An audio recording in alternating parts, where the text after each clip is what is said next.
Événement en Ukraine avec ses répercussions mondiales, le terrain de la guerre, notamment à Zaporijjia, mais aussi la montée de la tension qui s'ensuit partout, y compris entre les États-Unis et la Chine. Mais d'abord, cette menace très directe sur Zaporijjia. La centrale a été déconnectée. Les deux camps se renvoient les responsabilités. Mais la réalité du danger est attestée par les uns et par les autres. C'est une pression militaire très forte qui augmente autour de Zaporijjia. La Russie dit avoir repoussé une tentative ukrainienne de reprendre la centrale. Hier, l'Ukraine annonçait avoir visé un objectif militaire russe à Energodar. Les deux camps se rejettent la responsabilité de risques inconsidérés. On va y revenir dans quelques instants seulement, mais Maurice Safran, première tonalité de cette soirée, la collision entre ce cauchemar de Zaporijjia et la mort de Gorbatchev et les funérailles ce même jour. Les funérailles il a été enterré dans un coin, en réalité, sans que personne en Russie ne veuille se souvenir de cet espoir incroyable qu'avait été soulevé. C'est vraiment le retournement complet. Et effectivement, quand on lit aujourd'hui tous les nationalistes russes qui entourent Poutine, c'est le grand liquidateur. C'est celui qui a tué la grande Russie. Et que ça se passe aujourd'hui, c'est tout à fait spectaculaire. Tellement d'espoir pour toute une génération, la peur du nucléaire, on pensait que la bombe arriverait. Mais on ne se souvient pas, parce que c'est loin maintenant, mais pour les plus anciens comme nous, on se souvient un peu, même à l'époque, Gorbatchev, y compris dans la gauche française, avait été contesté. Y compris dans un journal comme Le Monde, il y avait eu une bataille absolument féroce entre ceux qui soutenaient Gorbatchev, dont notre ami Bernard Guetta, qui était correspondant à Moscou, et qui était considéré par une autre partie de son journal comme à la solde de cet homme qui était dangereux. Donc c'est une affaire qui existe depuis le début. Maurice Safran, voilà, vous avez compris, vous serez notre doyen ce soir. C'est le fait des cheveux blancs, voilà, désolé Maurice Safran. C'est comme ça. Le doyen Safran a parlé. Ça me fait bizarre, mais c'est vrai. Et d'abord, cet événement à l'échelle de l'histoire, les funérailles de Gorbatchev. Oui, une cérémonie sans lustre et sans Vladimir Poutine. Une absence justifiée par un emploi du temps chargé, je cite, par le Kremlin. Le président russe s'est contenté jeudi d'un hommage discret à l'hôpital central clinique, à la clinique centrale de Moscou.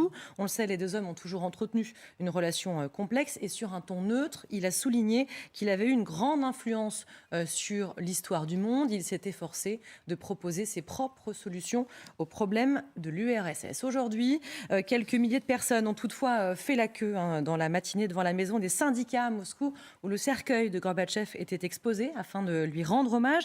Cette maison des syndicats, c'est un lieu emblématique, Darius, où les dépouilles de plusieurs dirigeants de l'URSS ont été présentées, notamment celle de Staline en 1953.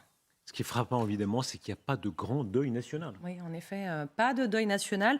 Et pour rappel, le Kremlin avait décrété un jour de deuil national et avait organisé des funérailles officielles pour Boris Eltsine en présence de Vladimir Poutine. Seul dirigeant étranger sur place aujourd'hui, Viktor Orban, qui s'est incliné devant la dépouille du dernier dirigeant soviétique. Les ambassadeurs de plusieurs pays occidentaux ainsi que l'ex-président russe Dimitri Medvedev se sont rendus aux funérailles pour présenter leurs condoléances à la fille de Gorbatchev, Irina, et a noté aussi la présence d'une ancienne conseillère de Ronald Reagan, Suzanne Massy. On la voit ici, enlacer la fille de Gorbatchev. Elle était en charge des relations avec l'URSS, des funérailles qui contrastent avec les hommages rendus dans certaines capitales occidentales. Washington, Paris, Rome ont célébré sa mémoire. Les drapeaux étaient même en berne dans la capitale allemande. Aujourd'hui, Gorbatchev a été enterré au cimetière de Novodevitchi, j'espère bien le prononcer, à côté de son épouse Raïssa, décédée en 1999, dont il était très proche. Merci Alexia. Sur le drame que nous vivons, tout est dit là. S'il n'y avait pas eu la guerre, et cette guerre-là, beaucoup de dirigeants occidentaux actuels, passés, seraient là. Ils devraient être là pour honorer la mémoire de Gorbatchev, Laurent Saïm. Ah oui, absolument. C'est la tradition. C'est quand même quelqu'un qui a marqué l'histoire, Gorbatchev, qui a été le symbole de tellement de choses. C'est pour beaucoup la disparition de l'Union soviétique. C'est la fin de la guerre froide. Et donc, Joe Biden aurait sans doute été à Moscou pour honorer la mémoire de Gorbatchev. Ce qui est très intéressant, ce que j'ai remarqué tout à l'heure, l'heure, c'est ce que son confident des derniers moments disait. C'est un homme qui s'appelle Pavel Palachenko et il a parlé à un journaliste de l'agence Reuters en disant, vous savez, Gorbatchev m'a appelé quelques minutes avant sa mort pour me dire à quel point il était profondément bouleversé par ce qui se passait en Ukraine. Et donc, d'une certaine manière, jusqu'au bout, Gorbatchev aura été fidèle à lutter contre une autre vision russe incarnée par Vladimir Poutine. Est-ce que vous pensez qu'il y aurait eu des funérailles plus officielles s'il y avait eu des dirigeants occidentaux ? Au niveau États-Unis, oui, il y aurait certainement eu, ne serait-ce que le secrétaire d'État Anthony Blinken qui serait allé. Il y a quand même une histoire incroyable qui s'est faite entre les États-Unis Est-ce que Moscou aurait organisé autre chose ? Alors, avec Poutine, on ne sait pas, certainement pas. Moi, ce que je trouvais intéressant, c'est la manière dont il communique là-dessus. Il va y avoir des éléments de funérailles nationales. C'est ce qui a été dit. Et pas de retransmission à la télévision d'État, ce qui n'est jamais arrivé. Votre regard, là-dessus, sur les images qu'on est en train de revoir, c'était avant les funérailles. C'est, si on ose dire, le service minimum. Mais voilà, il amène des fleurs. Il s'est signé aussi, ce qui évidemment a une certaine force. Un mot là-dessus, d'abord sur ces images-là. Pardon, Maurice. Oui, effectivement. Il fait quand même le service minimum. C'est-à-dire qu'il reconnaît, par cette présence simplement, que Gorbatchev a été un chef d'État très important.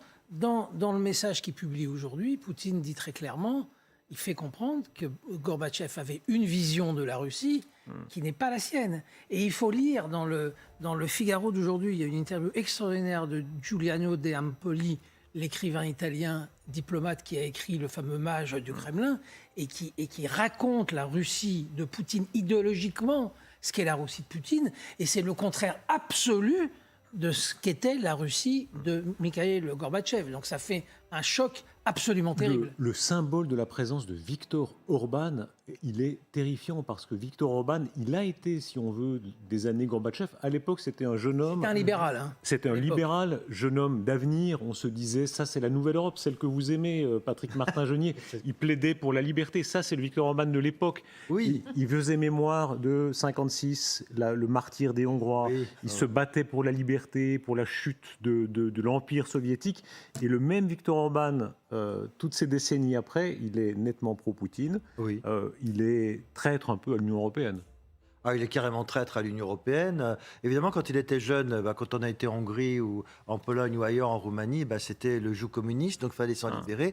Donc je pense qu'il est reconnaissant à Gorbatchev avec ça. Mais en même temps, il reste hongrois au fond de lui-même. C'est-à-dire qu'il garde quand même une sorte de réflexe post-communiste, on va dire, une attirance vers l'ex-Union soviétique. Et naturellement, il protège uniquement ses intérêts. Mais sur ces images, puisque vous en parliez, moi, je trouve qu'il n'a quand même pas été enterré en catimini. C'est quand même pas les obsèques, c'est quand même pas Ceausescu, quoi. Donc, on lui rend quand même un certain hommage. Vous avez dit des éléments de funérailles d'État. Il est dans la salle aux colonnes, dans la maison des syndicats.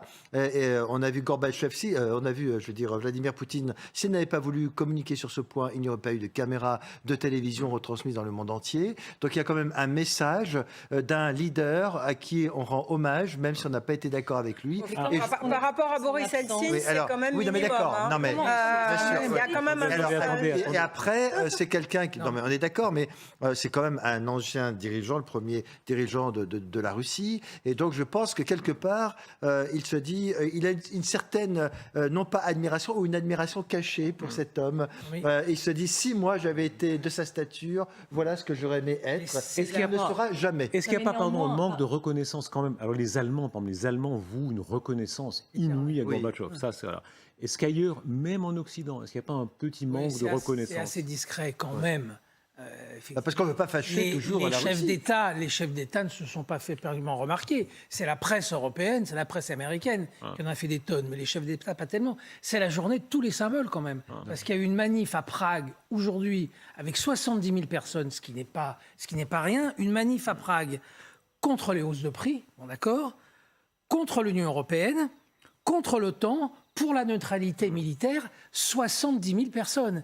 Est-ce que c'est la première annonce de ce qui pourrait se passer en Europe de l'Est et en Europe de l'Ouest dans les semaines? Retournement de certaines opinions, peut-être en Italie. Et dans cette manif, les anciens communistes et l'extrême droite ensemble dans les rues de Prague. C'est tout à fait frappant. Ce que je veux dire, c'est qu'on rend hommage aujourd'hui à Gorbatchev. Pourquoi ? Parce que, je ne parle pas des manifestants d'extrême droite.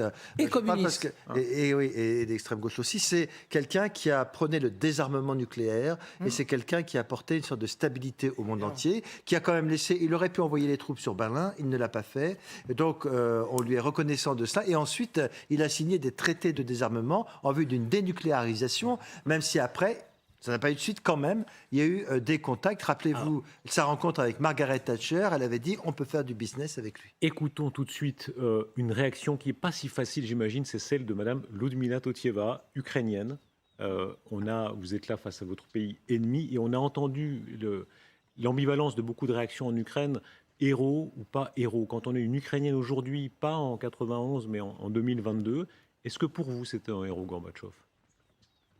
Je ne vois pas un héroïsme particulier. Pour moi, les héros, pour la génération à moi aujourd'hui, c'est les gens qui défendent notre pays, c'est les gens qui sont au front, c'est les gens qui font leur job dans le gouvernement ou ailleurs. Après, c'est incontestable que le rôle de Gorbatchev dans ce qui était la suite de la Russie, de l'URSS, c'était crucial. Et c'est pour ça d'ailleurs qu'il est plutôt considéré comme une personne... disons, celui qui a déstabilisé l'ordre que Poutine a tant voulu conserver, si c'était lui, par exemple. Après, je ne pense pas qu'il y a énormément de réactions de notre côté, parce qu'on a quand même d'autres choses aussi très importantes. Et d'autres problèmes sur le feu, ça... Il a quand même insufflé une liberté, parce que vous dites que ce n'est pas un héros. Ouais. Moi, je vais faire des remarques en contrepoint un petit peu pour apporter la contradiction. Donc, beaucoup d'espoir en 91. Mais ensuite, véritablement, un héritage calamiteux. Alors, pour la Russie, l'URSS, bien entendu, on comprend très très bien, mais on aborde pratiquement 30 années de déstabilisation de l'ordre international, et à tel point qu'on se demande... C'était Yeltsin, et j'ai senti un véritable vent de libéralisme, un vent de démocratie. J'ai rencontré des responsables politiques, dont les proches de Boris Nemtsov. Oui, mais on voit ce que c'est devenu. Là-bas, on a eu un vent de démocratie. On voit ce que c'est devenu. On voit ce que c'est devenu. L'héritage, au bout de 30 ans, c'est quand même un ordre international qui est totalement fichu en l'air, et donc on a une guerre à nos portes qui ne serait pas arrivée du temps de l'URSS. Mais ce que vous dites, général, certains le pensent, le temps où les nations vivaient sous le boisseau, où les Tchèques, les Tchécoslovaques à l'époque, les Polonais, les Roumains, etc., vivaient sous une dictature, mais au moins c'était... la sécurité internationale relative, l'équilibre de la terreur. Voilà, c'était l'équilibre. Ce que nos diplomates les plus réalistes, c'est ce que le Quai d'Orsay, en Ve République, a toujours défendu dans le fond. Ou les plus réactionnaires. Réactionnaires. Gaulois, Chevènement. Oui, laissez l'Ukraine se débarrasser de toujours défendu, mon général. Moi, je n'ai pas du tout de nostalgie. Je fais un constat historique. Historique, c'est-à-dire que qu'est-ce que nous a apporté les années post-Gorbatchev, c'est-à-dire beaucoup d'incertitudes et un ordre international éclaté. Là, on a un général qui préférait quand même Brejnev. Il trouvait que quand même ça, c'était l'ordre. Eh bien, quand il y avait un ennemi, on savait contre qui on se préparait. Et c'était comme C'était intéressant parce que vous rapportez cet argument qui est beaucoup utilisé par la Russie en termes du fait que la Russie est présente sur dans la zone ex-URSS, la stabilité. C'est comme ça qu'ils vendent cette monde russe. Ils disent, nous, regardez, on sera comme les gages de l'Union de URSS à l'époque, on vous apporte la stabilité, les prix stables, ça. Mais sauf que le monde a tellement changé, l'URSS, c'était évident qu'il shootera. Et je pense que c'était juste la question du temps, parce que c'était un peu Ludmila Totieva, est-ce que vous entendez, parce que ce que dit le général, c'est très intéressant d'entendre ça, est-ce que vous entendez dans les opinions ici aussi en France une partie des gens qui considèrent effectivement que l'Ukraine faisait partie de la zone d'influence russe et qu'il aurait mieux valu que ça reste comme ça pour l'ordre? Depuis 2014, il y a un peu moins de personnes qui continuent de soutenir ce point de vue, parce que ce qui s'est passé en 2014, c'est-à-dire l'annexion de la Crimée et la guerre dans le Donbass... Que Gorbatchev a approuvé d'ailleurs, il n'a pas désapprouvé. Voilà. Alors pour moi, quand vous me demandez est-ce que c'est héros, non.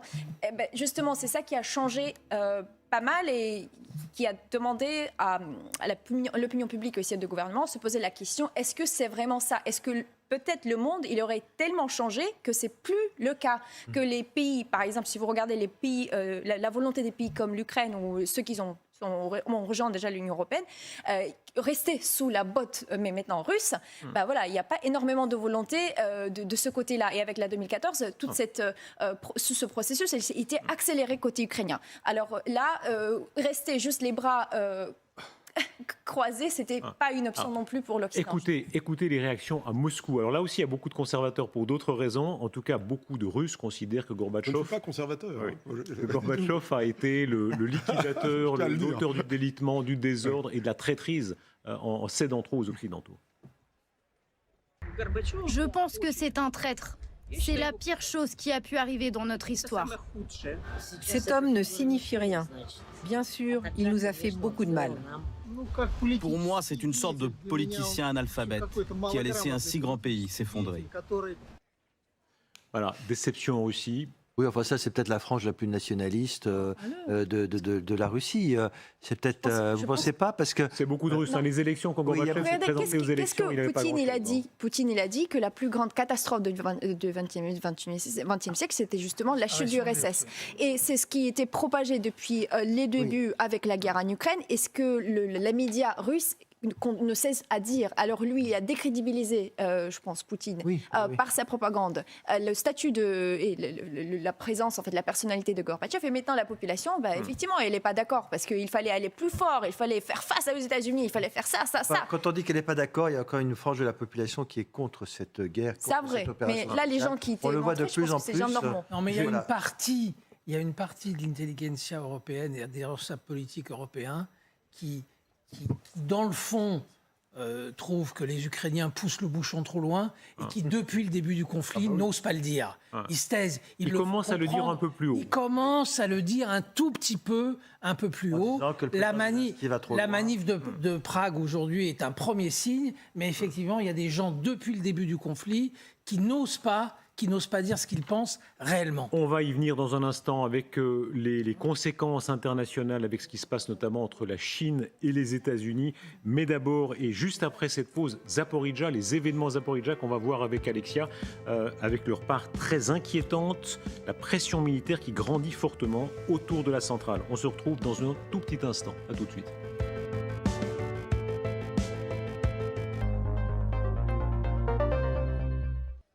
Revenons à l'un des événements majeurs de la soirée, ce sont les événements à Zaporijjia, inquiétants événements avec une montée de la pression militaire, Alexia.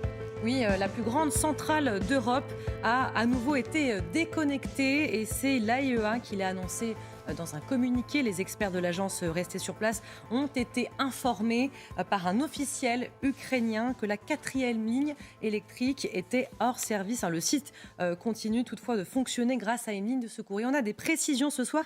C'est le réacteur numéro 5 qui est à l'arrêt. Actuellement, le 6e fonctionne et ce 6e réacteur produit de l'électricité pour le refroidissement du combustible nucléaire et d'autres fonctions de sécurité essentielles. C'est la 2e fois que cela se produit. Une déconnexion avait déjà eu lieu le 25 août dernier. Et aujourd'hui encore, la déconnexion est due à de nouveaux bombardements dans la zone. En effet, les Russes affirment avoir repoussé hier soir un assaut des forces ukrainiennes qui tentaient de reprendre la centrale.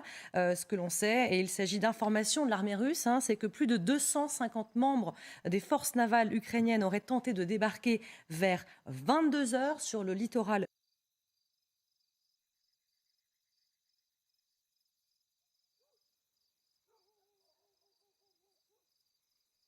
du lac où se trouve la centrale. Et on écoute ce soir le porte-parole de l'armée russe. Malgré la présence de représentants de l'AIEA à la centrale nucléaire de Zaporijjia,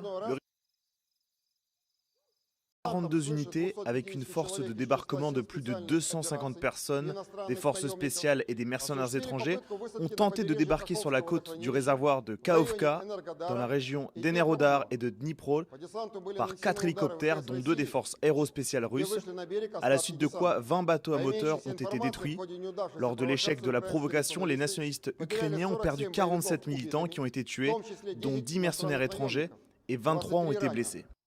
Alors, comme d'habitude, aucune image ne circule des assauts. Il est donc impossible de vérifier ces affirmations et ces informations. Mais depuis des semaines, Moscou et Kiev s'accusent mutuellement de tirs aux abords de la plus grande centrale d'Europe, ce qui fait craindre, on le sait, une catastrophe nucléaire. Merci Alexia. Version contradictoire. Évidemment, les Ukrainiens contestent ici la version russe. Oui, on conteste parce que ce que cette personne en l'occurrence dit, c'est toujours les mensonges.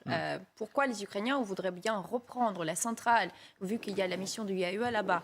Dès que, quand vous regardez quels sont les buts pour les Ukrainiens, c'est la démilitarisation de ce site, l'instauration de la zone démilitarisée sous contrôle international autour de ce site, et que la centrale puisse maintenant retourner sous contrôle des Ukrainiens. C'est-à-dire que ce ne sera pas Rosatom, qui est maintenant l'occupant sur cette centrale-là, qui contrôle la centrale. Alors, moi, je ne vois aucune raison pourquoi les Ukrainiens devraient faire ça. Et après, vous pouvez écouter tout ce que vous voulez. Déjà, selon ce porte-parole du ministère de la Défense russe, ils ont détruit combien? 44 HIMARS. C'est des choses qui sont complètement inouïes. Cela étant, Vous dites que c'est une invention, qu'il n'y a eu aucune offensive? Moi, je trouve que c'est plutôt une invention, parce que moi, je ne vois pas forcément quel sera le but militaire derrière pour faire une sorte de... Et après, je ne sais pas si on en a des forces, parce que nous, on fait une contre-offensive dans le sud, là, il y a Kherson, il y a d'autres choses. Alors, je ne sais pas... Laurence? Non, alors quand vous écoutez un peu et que vous lisez un peu ce qui se passe, il se passe aussi quelque chose à Nova Kakhovka, qui est visiblement un centre hydroélectrique qui distribue l'eau à la Crimée. Et visiblement, dans ce complexe hydroélectrique qui appartient aux Ukrainiens, ça a été frappé par les Russes. Et encore une fois, il y aurait un chantage côté russe pour dire, voilà, vous attaquez cette chose, vous les Ukrainiens qui distribuent de l'eau à la Crimée, mais aussi à des villes ukrainiennes. Et donc nous, il faut qu'on ait aussi contrôle de Zaporijjia. Et donc il y aurait une espèce d'échange entre Zaporijjia et cette centrale hydroélectrique. Mais il n'y a rien de nouveau. Il y a aussi le pont de Kakhovka-Kakhovsky Mis qui est régulièrement bombardé par des Ukrainiens. Pourquoi? Parce que justement, on voudrait faire couper la porte de sortie pour les forces russes qui sont maintenant un peu cloisonnées. Est-ce que vous êtes au courant? Est-ce que vous êtes au courant qu'en ce moment, il y a les Ukrainiens qui frappent des installations qui distribuent de l'eau en Crimée? Moi, je ne suis pas au courant de ça. D'accord. Mais ça, c'est... C'est normal. Hein. Et cependant, mais les Russes considèrent que comme il y a beaucoup de Russes... Les Russes, ils sont qui? C'est normal, ils avaient coupé l'eau. Ils avaient coupé l'eau avec ce barrage. Donc l'eau ne coulait plus. Et donc, ils ont repris ce barrage et maintenant, l'eau coule à niveau. Mais ça, je veux dire, c'est une arme de guerre. Ça, c'est pas critiquable. Alors, non, mais ils s'en servent par rapport à Zaporijjia. Alors, maintenant, sur le plan de l'opération militaire, c'est grotesque. Oui. Bon, Zaporijjia est côté russe. Elle est enclavée dans des zones occupées. Bon, ils prennent la centrale, admettons. Et après, qu'est-ce qu'ils en font? Oui, c'est complètement crétin. Ensuite, ils attaquent avec 250 personnes. On sait qu'il y en a au moins 500. Donc, ils attaquent avec 2 fois moins de combattants, alors qu'on sait que les rapports de force, c'est pas ça. Et donc, il n'y a rien qui est cohérent sur le plan militaire. Sur le plan militaire, ce dont ils sont accusés... Vous pensez que tout est faux, général, tout ce qu'ils disent est faux? Vous pensez que le raid est complètement faux? L'invention... Je pense que le raid est bidon, oui. Le porte-parole dit 47 soldats tués, dit mais c'est précis, bien sûr. Qu'est-ce que ça dit de la stratégie militaire et de la stratégie de la communication? Mais ça dure que ça dit qu'il s'adresse à sa population intérieure. Ils sont pleins de bonne volonté. Ils ont accueilli l'AIEA, ça se passe très bien, et d'ailleurs il y a des comptes rendus qui sont positifs. Et puis les méchants ukrainiens, ils attaquent traîtreusement pendant la nuit. C'est tout ce que ça veut dire. Mais c'est grotesque sur le plan militaire. Mais c'est absolument grotesque. Alors c'était du cirque. C'est du cirque. C'est du cirque absolument. On les a baladés d'un bout à l'autre. On leur a montré ce qu'on voulait bien leur montrer. Ouais. Si vous avez des photos de je ne sais pas qui était ce personnage. Karchaga, oui. En lunettes de soleil. Rosatom. Oui, on dirait un guide touristique qui est en train de faire visiter. Qui Justement, prend des photos il y avait des informations qui sont sorties sur lui. Ils ont décidé de montrer à cette inspection internationale où aller. Donc, naturellement, qu'ils ont été... Patrick Martin-Genier, quelles que soient les versions qui s'opposent, la réalité, c'est qu'on se bat. On se bat.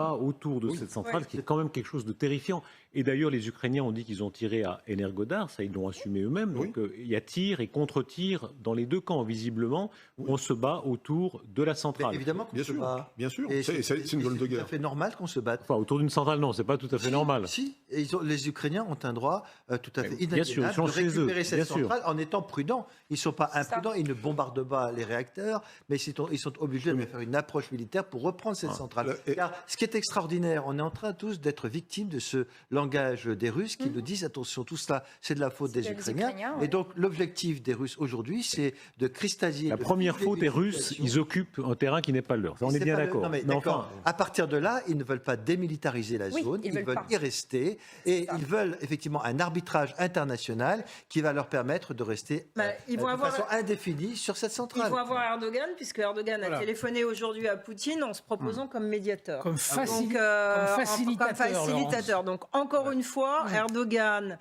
le président turc, arrive dans le jeu en disant il y a une crise terrible qui se passe entre la Russie et l'Ukraine, et moi, je vais faciliter les choses. Ouais, et il veut surtout faciliter. Oui, non, mais c'est encore une fois, il se pose en médiateur. De la centrale nucléaire que les Russes sont en train de faire en Turquie. On va reparler d'Erdogan dans un instant, mais d'abord sur le plan purement technique, l'évaluation du danger avec vous. Merci beaucoup Bruno Combi, vous êtes ingénieur en génie nucléaire, un des meilleurs spécialistes de ce sujet. Expliquez-nous ce qui est en train de se passer. D'abord la déconnexion de la centrale, qu'est-ce que ça veut dire exactement? C'est une mesure de prudence, c'est de nature à être inquiétant ou au contraire rassurant? Alors, il y a, pour relier cette centrale au réseau électrique, 4 lignes haute tension de 750 000 volts et également une ligne de 330 000 volts qui relie la centrale nucléaire à une centrale thermique plus petite qui est à côté, à quelques centaines de mètres, un petit kilomètre, et qui peut servir de secours pour alimenter la centrale. Donc il semblerait que si j'ai les bonnes informations, parce que la situation est assez confuse, en tout cas on peut dire que c'est compliqué et hautement évolutif actuellement, il semblerait que les 4 lignes haute tension de 750 000 volts sont coupées et qu'il reste juste une ligne de secours qui est sans doute la ligne de 330 000 volts qui relie à la centrale thermique. Donc ils n'ont pas eu besoin pour l'instant de redémarrer les groupes diesel comme la semaine dernière. Bruno Combi. Mais néanmoins, l'évacuation de la puissance par les lignes à haute tension ne se fait plus. Et donc, il ne reste plus qu'une seule ligne électrique qui alimente la centrale, ce qui signifie qu'elle est coupée du réseau ukrainien, mais encore alimentée par la ligne de secours. Si cette ligne de secours tombe, à ce moment-là, on se retrouve dans la situation qu'on appelle la situation d'îlotage, qui s'est produite il y a une dizaine de jours, où il faut d'urgence alimenter avec des groupes diesel, des groupes électrogènes, donc les pompes pour refroidir les 6 réacteurs. Bruno Combi, il y a encore, on n'est pas à quelques centimètres de l'accident à ce moment-là, il y a encore 3 groupes électrogènes pour chaque réacteur, plus 2 groupes bunkérisés, plus des camions pompes et des camions groupes électrogènes qui peuvent venir alimenter ces pompes et refroidir les réacteurs. Donc il y a encore des marges de sécurité, mais ce qu'on peut dire, c'est que cette sécurité est dégradée, que la situation est de pire en pire et que cette intensification des combats et non seulement la situation d'îlotage de la semaine dernière, mais cette répétition maintenant du fait de couper la centrale du réseau devient quand même relativement inquiétante. Justement, Bruno Combi, quelle incidence pour la sécurité lorsque l'on déconnecte comme ça à répétition une centrale? C'est la 2e fois que ça se passe. Est-ce qu'il y a une incidence vraiment grave ou est-ce que c'est une action qui se passe ponctuellement dans une centrale nucléaire? C'est quelque chose qui arrive assez rarement, que tout le site soit coupé comme ça du réseau. C'est arrivé une seule fois depuis que cette centrale de Zaporijjia existe en presque une trentaine d'années. C'était il y a 10 jours. Et là, on voit que ça se reproduit encore une semaine après. Donc c'est un phénomène qui est répétitif. Normalement, les équipes sont entraînées, elles savent les manœuvres qu'il faut faire. C'est un peu comme un atterrissage d'urgence avec un avion, si vous voulez.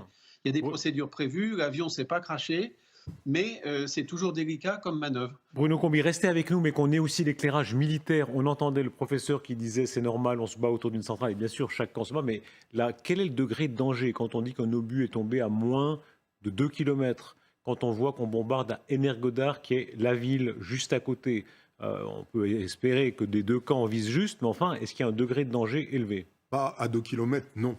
Non, à 2 km, non. Et Ernest Goddard, alors je ne sais pas combien de kilomètres c'est, mais si on tire, voilà, 4 km, si vous voulez, s'ils tirent avec un HIMARS, ils peuvent faire une erreur de quelques mètres, mais ils ne vont pas tirer à 4 km à gauche ou à droite. C'est absolument impossible. Donc je pense que les risques de ce côté-là sont assez limités. Et quand on regarde la dernière fois que cette centrale a été visée, c'est quand même il y a pas mal de temps. Aujourd'hui, il n'y a plus de dégâts. Ce sont des dégâts qui datent du mois d'août.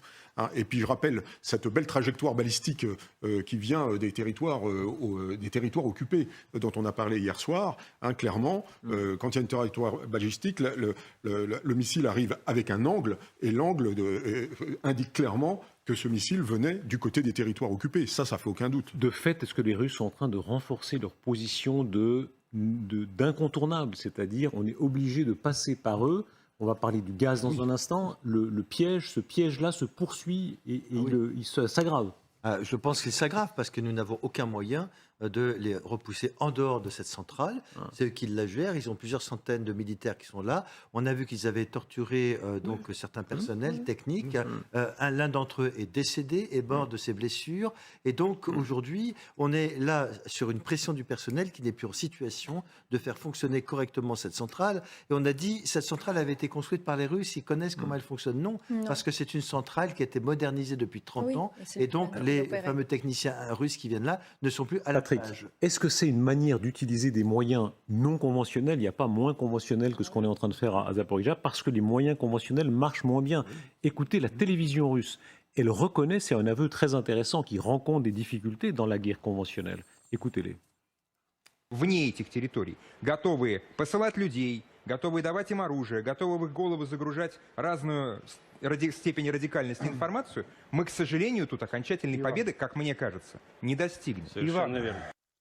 C'est très intéressant. Intervention extérieure, notamment évidemment au temps américain, ils sont conscients que ça pèse. Et c'est la peur américaine depuis le début. Et ils ne cessent, les Américains, de répéter ça. C'est-à-dire qu'en avril, April Hens, qui est la directrice des services de renseignement, dit « Attention, ne dites pas que les Russes vont perdre. Faites attention parce qu'à un moment donné, dans cette guerre, il peut y avoir une tentation de Poutine d'utiliser des armes non conventionnelles. » En mai, William Burns, directeur de la CIA, répète la même chose en disant « Attention, on est dans une guerre comme on n'a jamais vu. » Ça veut dire quoi? Qu'il faut ménager les Russes? Ça veut dire que la guerre conventionnelle, les Russes, ça ne marche pas pour eux, que les États-Unis arment les Ukrainiens pour qu'ils se défendent, mais que les Américains considèrent que la situation est extrêmement dangereuse. Ils ne cessent de le répéter et qu'il peut y avoir non pas simplement une guerre hybride comme on le dit, mais une guerre avec des armes non conventionnelles et des cyberattaques.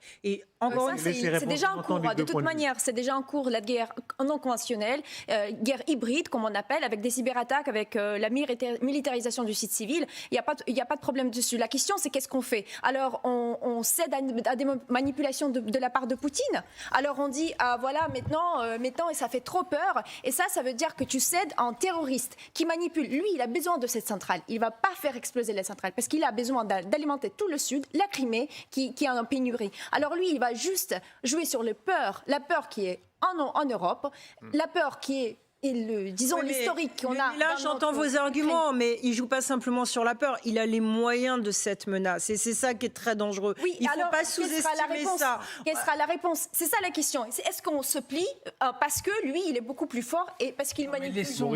Laissons nos deux stratèges discuter de stratégie. Ce qui marche formidablement bien dans la guerre que mène Poutine, c'est la guerre de communication. Oui. La façon dont certains Américains très importants, au cœur du pouvoir américain, April Hens, William Burns, absolument. Les noms que Laurence vient de citer montrent que cette guerre-là, il la mène bien mieux et bien plus fort, avec plus de résultats que la guerre sur le terrain. Et que c'est extrêmement dangereux. Il faut vraiment s'en méfier. Absolument. Et il y a véritablement un énervement perceptible dans les conversations que vous pouvez avoir avec les diplomates américains sur ce que les Européens disent. Ah, les Russes sont en train de perdre sur le terrain. Ah, les Ukrainiens sont en train de gagner, etc.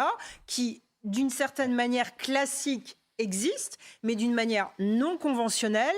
Et pour les Américains, une réalité différente. Est-ce que le grand public n'est d'ailleurs pas conscient? Ici même, moi je suis frappé de voir l'intérêt qu'il y a sur ce déséquilibre des puissances, on va en parler dans un instant, avec la Chine et les États-Unis qui sont en train de monter le ton, la Turquie qui entre dans le jeu. On comprend bien que l'enjeu, pardon, je ne dis pas du tout que l'Ukraine n'est pas importante, mais l'enjeu mondial se joue moins mètre par mètre autour du Donbass. C'est un enjeu qui a beaucoup plus explosé.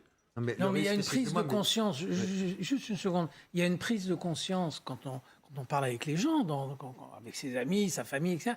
Il y a une prise de conscience que les règles conventionnelles, les règles classiques, les règles de la guerre, aussi atroces soient-elles, ne fonctionnent pas avec ce chef russe. Et ça crée une vraie inquiétude chez les Européens, une vraie inquiétude. Maurice Safran, pardon, dans la série de ces pièges ou de ces chantages, appelons-les comme on veut, en tout cas de moyens non conventionnels, il y a bien sûr le gaz, avec ce soir même encore des nouveautés, bras de fer. Évidemment. Absolument, et Nord Stream a arrêté complètement hier jusqu'à la réparation d'une turbine.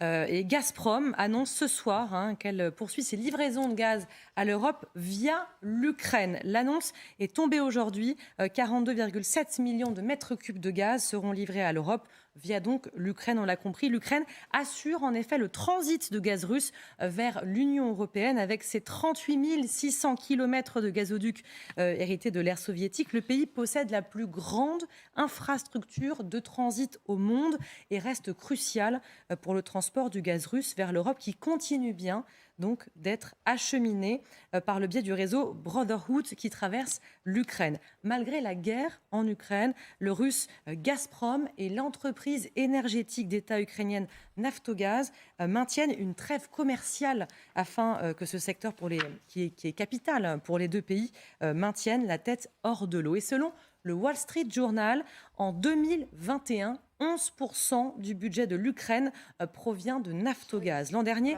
la Russie a ainsi payé 1,14 milliard d'euros de frais de transport à l'Ukraine afin de faire transiter 42 milliards de mètres cubes de gaz vers l'Europe. Et cette codépendance, vous allez réagir, je vous sens un peu... Et elle est ubuesque, évidemment, puisque la Russie, elle utilise l'argent du gaz pour financer son invasion et l'Ukraine se sert des frais payés par la Russie sur le transport de ce même gaz pour financer sa défense. Alors, clarifions une question parce qu'on l'a souvent entendu jeter sur les plateaux sans pouvoir vérifier si c'est le cas ou non. Est-ce que l'Ukraine achète du gaz russe ? Alors plus depuis 2016. Après l'annexion de la Crimée et la crise gazière qui a opposé les deux pays en 2014, l'Ukraine a stoppé ses achats avec Moscou. Aujourd'hui, Kiev achète son gaz à des pays européens, notamment la Slovaquie, la Pologne et la Hongrie. Ces approvisionnements sont le fruit de ce que l'on appelle les flux inversés, c'est-à-dire qu'ils vont d'ouest en est, alors que le gaz transite historiquement d'est en ouest. Voilà, ces grandes manœuvres de la Russie en matière de gaz. Et là, effectivement, c'est pas conventionnel, c'est pas la guerre classique, mais ça marche. Ça marche, et il y a un seul mot, c'est entretenir l'incertitude, parce que l'incertitude, ça fait partie de l'art de la guerre également. Donc entretenir l'incertitude et le doute chez l'adversaire. Et donc ça, il le fait de manière absolument magistrale. C'est de la guerre hybride en utilisant absolument tous les champs à sa disposition pour nous faire douter les décideurs, faire douter aussi les opinions publiques internationales et surtout occidentales. Et les gens qui s'occupent de l'énergie. Par exemple, ce qui est très intéressant, c'est que si je vous dis Houston, Texas, ça vous fait penser à quoi? Ça vous fait penser à pétrole. Eh bien, il y a pas mal de journalistes américains qui ont demandé au PDG des grandes entreprises de Houston, mais qu'est-ce que vous pensez de ce qui se passe entre la Russie, l'Europe, le gaz, etc. Alors, il y a un homme, j'ai retrouvé sa déclaration, c'est fascinant, qui s'appelle Tom McCultney, qui est le directeur de Chiron Financials à Houston, Texas. C'est une entreprise très importante et qui dit, je le cite, et c'est donc un Américain qui dit « La Russie a fait tous ses calculs avant d'attaquer l'Ukraine. Elle est en train de jouer un jeu très dangereux avec l'Europe en termes de ressources énergétiques. De toute manière, la Russie n'a aucun souci à se faire parce que l'Inde et la Chine, selon nous, va continuer à financer la guerre russe en achetant à des prix discount Alors pardon Laurent, si ce qu'il russes. disent est vrai, c'est une situation tout de même dramatique. On est au 191e jour. 180. Et là, le problème est de notre côté et pas de celui des Russes, pour l'instant. Mais c'est ce que la Maison-Blanche, Est-ce que vous pensez que l'Ukraine Darius pourrait décider à un moment de stopper justement ce transit de gaz? Je pense que là, il faut juste s'arrêter sur les deux chiffres. Là, le chiffre de 11% qui était le revenu que apportait Naftogaz. Pourquoi c'était 11%? C'était la première fois historiquement pour ces 25 années qu'on a pu avoir ce chiffre-là. Pourquoi? Parce que Naftogaz, il est en train de subir la réforme de la gouvernance intérieure. C'est-à-dire on avait typiquement une entreprise d'État complètement défaillante avec plein de schémas autour. Et c'est grâce à une réforme à l'intérieur, la réforme de gouvernance, qui a finalement, il a donné un bon résultat parce que l'argent n'était pas juste siphonné quelque part, mais c'était un bon résultat parce qu'il y avait dans le budget. C'est pas parce qu'on a acheté plus de gaz ou autre chose.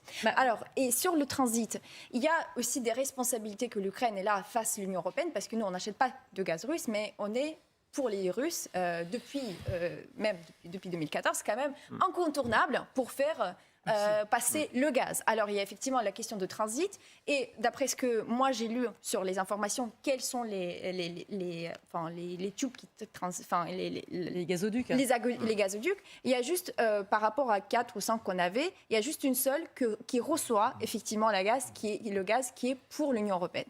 Et le reste, c'est vraiment... Est-ce que l'Ukraine pourrait décider d'arrêter, selon vous? Est-ce que l'Ukraine pourrait choisir de faire du chantage au gaz aussi quelque part? Moi, je ne vois pas ça venir. Non.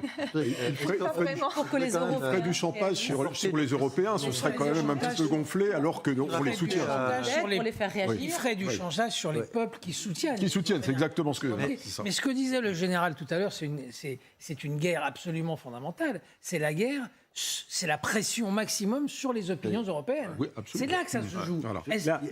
La formule de Dominique Moisy tout à l'heure sur ce plateau qui disait ce que dit Poutine en substance, c'est si vous allez avoir froid cet hiver, alors qu'avec moi vous auriez chaud. Voilà, jusqu'à quel point les opinions européennes accepteront en 2023, je voudrais quand même 2024 d'avoir froid. C'est une vraie question.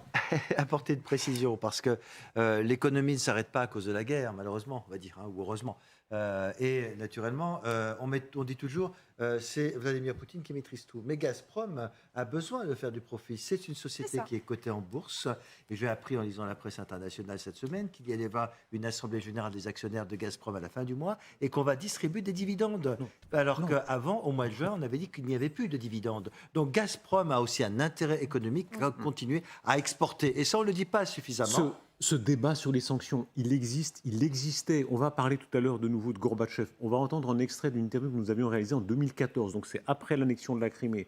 Et on voit à quel point déjà à l'époque, une partie de l'opinion russe importante, Gorbatchev modéré, pas poutinien, faisait bloc contre notre vision et contre les sanctions. Séquence diffusée par Histoire TV, écoutez. Voilà, argumentaire alors que déjà la Russie a envahi la Crimée, il faut le rappeler. Voilà. Mais Patrick fait un pari formidable. Parce que est-ce que Poutine est un homme d'État cohérent, réfléchissant aux intérêts économiques de la société russe, de Gazprom qui a un pouvoir énorme, ou est-ce que Poutine est un idéologue fou? C'est une vraie question qui se pose aujourd'hui. Et rien ne dit que c'est le Poutine raisonnable qui va prendre le pas sur l'autre Poutine. Rien ne le dit aujourd'hui. Certainement, mais il y a quand même des oligarques, il y a une économie qui fonctionne. L'Union européenne, c'est le premier client de la Russie, il faut le savoir. Donc on ne peut pas tout sacrifier. Je souhaite que vous ayez raison, j'en suis pas sûr. Sur l'autel de cette folie d'un homme qui, à mon avis, est quand même tout à fait rationnel. Et à un moment donné, on voit bien que, d'abord, l'inflation est à 15%, parce qu'on dit que les sanctions économiques ne fonctionnent pas. L'inflation est à 15% en Russie. Les produits de première nécessité commencent à manquer. Les pièces détachées n'arrivent plus. Donc on peut dire aujourd'hui que les sanctions commencent à avoir... Et cependant, Patrick Martin-Genier, le président Zelensky lui-même dit oui, ce sera la mère des batailles en Occident. Poutine, cet hiver, va mener cette guerre. Il faut que l'Occident réagisse. Écoutez-le, c'est ce soir. Cet hiver, la Russie se prépare à une frappe énergétique décisive sur tous les Européens. Et les réponses clés à cela devraient être les deux choses. Premièrement, notre unité. L'unité dans la défense contre l'État terroriste et deuxièmement, augmenter notre propre pression sur la Russie. Cela comprend l'augmentation de tous les niveaux de sanctions et la limitation des revenus pétroliers et gaziers de la Russie. Voilà, l'expression frappe énergétique, ça dans les manuels d'histoire militaire, je pense que ça n'existait pas encore. Hein. Non, Une mais frappe énergétique. c'est assez bien dire, mais en même temps, il s'adresse aussi aux opinions publiques, lui aussi. Il fait sa propagande, j'allais dire. Tout le monde fait la sienne. Voilà, c'est de bonne guerre également, mais il n'y a rien de nouveau par rapport à ce que l'on sait déjà de ce qu'il va se passer cet hiver. Je crois que toutes les nations occidentales, et l'Allemagne en premier, a déjà fait ses comptes, rempli ses cuves, et donc je pense que ça a été anticipé. Avec des effets sur les opinions, pardon, regardons cette image, elle est quand même très frappante, parce que c'est à Prague. Manifestation ce soir, c'est vous qui l'annonciez tout à l'heure, Maurice Safran. Prague, il faut le rappeler, au début de la guerre, il y a eu des manifestations géantes contre la Russie, contre l'invasion. Et évidemment, les Tchécoslovaques, on se rappelle tout ce qu'ils ont subi, le printemps de Prague, 68, la tentative de s'élever contre le joug soviétique. Et là, on a des gens qui manifestent contre l'inflation, et vous le disiez, parmi eux, beaucoup contre les sanctions aussi. Oui, disons contre la hausse des prix, contre l'UE, contre l'OTAN, pour la neutralité militaire. Donc c'est très clair, c'est pas seulement la hausse des prix, c'est la hausse des prix plus... Et contre l'arrivée de nouveaux Ukrainiens en Tchécoslovaquie. Ça rappelle les SS-20 en 1980. C'est extrêmement clair et extrêmement puissant. Une partie, bien sûr. Une partie. Il y a des partis d'extrême droite et le Parti communiste qui manifestent ensemble à Prague cet après-midi. C'est qui finance historiquement tous les partis d'extrême droite et un peu de tout extrême en Europe? C'est Poutine. Et moi, je vois en ça les messages déjà que vous venez de dire, c'est les messages que Poutine veut faire passer. Russes, oui. Non, mais c'est la déstabilisation des démocraties sur lequel Poutine, depuis plusieurs années, ne cesse de jouer et qui est aussi une arme de guerre et d'autant plus importante en ce là, moment. c'est pas seulement quelques personnes achetées, c'est une partie de l'opinion, qu'elle ait tort ou raison. Oui. C'est une partie des opinions. Et on en voit comme ça en Italie, par exemple, maintenant. Il faut l'invigorer aussi pour qu'elles sortent tous ensemble. C'est aussi ça, en fait. C'est pas inouï. Excusez-moi, mais on voit partout en Europe, c'est l'extrême droite qui s'allie contre les sanctions en Ukraine. Et la plus grande victoire de Vladimir Poutine sera sans doute si les postes fascistes arrivent au pouvoir en Italie. Et donc là, l'Europe risque de subir un sacré coup. Parce qu'effectivement, que ce soit l'AfD en Allemagne, que ce soit le Rassemblement national ici, l'extrême droite dans ces pays-là, ils sont tous unis contre les sanctions. Et donc, c'est un mouvement pro-Poutine, on va dire, et même complotiste, aujourd'hui, qui joue contre l'Europe et contre les libertés. Que ça ait lieu à Prague, le symbole quand même vraiment. Très fort, Prague, c'est... Prague 68, Yann Palach, le soulèvement contre le stalinisme et le communisme, c'était le cœur de l'Europe de la liberté. C'est assez frappant, je trouve, cette image. Mais maintenant, 70 000 personnes, c'est beaucoup. Ils doivent penser qu'ils ont gagné leur journée. Mais voilà, ça n'est pas la nation tchèque non plus qui manifeste contre l'extrême droite. Voilà. Et maintenant qu'il y a une fracture sociale, on veut bien croire qu'il y a une fracture sociale, il y a des difficultés sociales, mais l'immense majorité du peuple est résilient et sait qu'il faudra faire des sacrifices. Gardons toujours en mémoire que depuis le début de ce conflit, Vladimir Poutine ne cesse de jouer sur la division européenne, sur la division des opinions publiques, et que là aussi, ça devient une arme pour lui. Laurent Saïm, la division européenne et la division mondiale, on va en parler, la manière dont Vladimir Poutine et sa guerre sont en train de faire monter la tension entre la Chine et les États-Unis, en train de faire bouger le jeu d'échecs mondial de façon très accélérée. Ce soir, on apprend que les États-Unis lancent une sorte de programme gigantesque militaire anti-Chine. C'est tout à fait ça, et c'est nos confrères du Wall Street Journal qui l'affirment. Depuis un mois, le Pentagone a créé un groupe de travail composé de hauts fonctionnaires, une Tiger Team, pour examiner les inefficacités du programme de vente d'armes américaines. Cela représente 45 milliards de dollars qui servent aussi, on le sait forcément, d'outils de politique étrangère pour étendre l'influence américaine. Ce programme de vente d'armes est jugé souvent trop lent, ce qui favorise forcément la concurrence étrangère comme la Chine.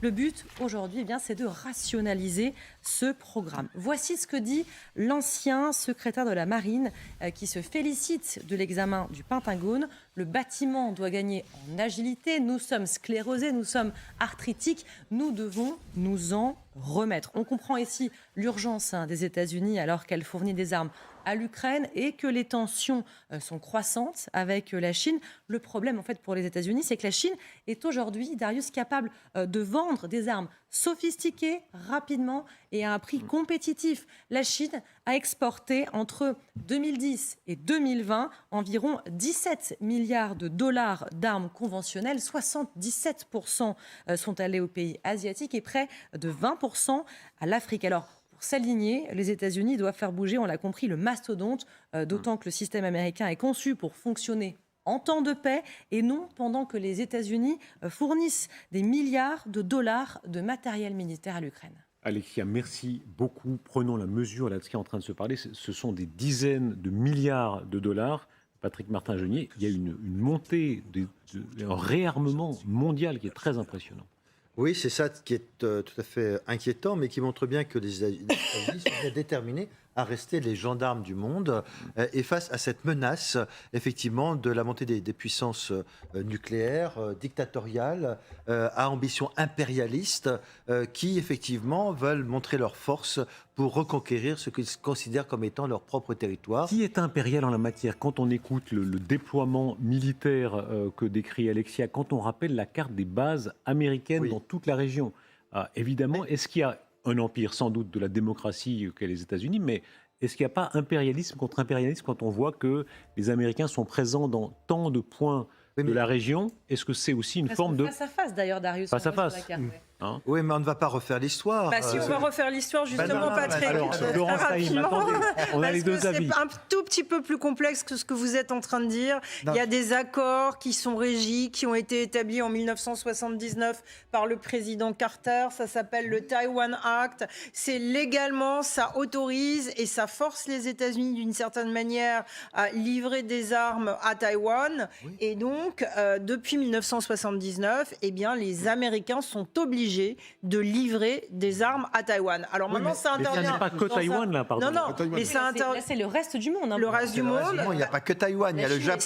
Et c'est une stratégie politique définie depuis à peu près 10 ans. Les Américains donnent et vendent des armes à des pays pour qu'ils puissent se défendre. Et ça permet aux Américains, qui ont été notamment sur le terrain de l'Irak, qui ont été pendant 10 ans en Afghanistan, de ne plus aller sur les terrains. Laurent Saïm, pardon de le rappeler, je suis suisse neutre, rappeler un souvenir un peu cuisant pour nos amis français, la vente des sous-marins, non pas à l'Australie, où on booste les Français comme ça un peu brutalement, on est dans ce monde-là, où les Américains se disent il y a une telle urgence à faire face aux Chinois qu'on n'est pas là pour perdre du temps, il faut que le déploiement militaire se fasse massivement, sans doute de leur point de vue, avec raison. Sarah Daniel, vous nous avez rejoint sur ce plateau quand vous observez cette montée des périls dans une autre partie du monde.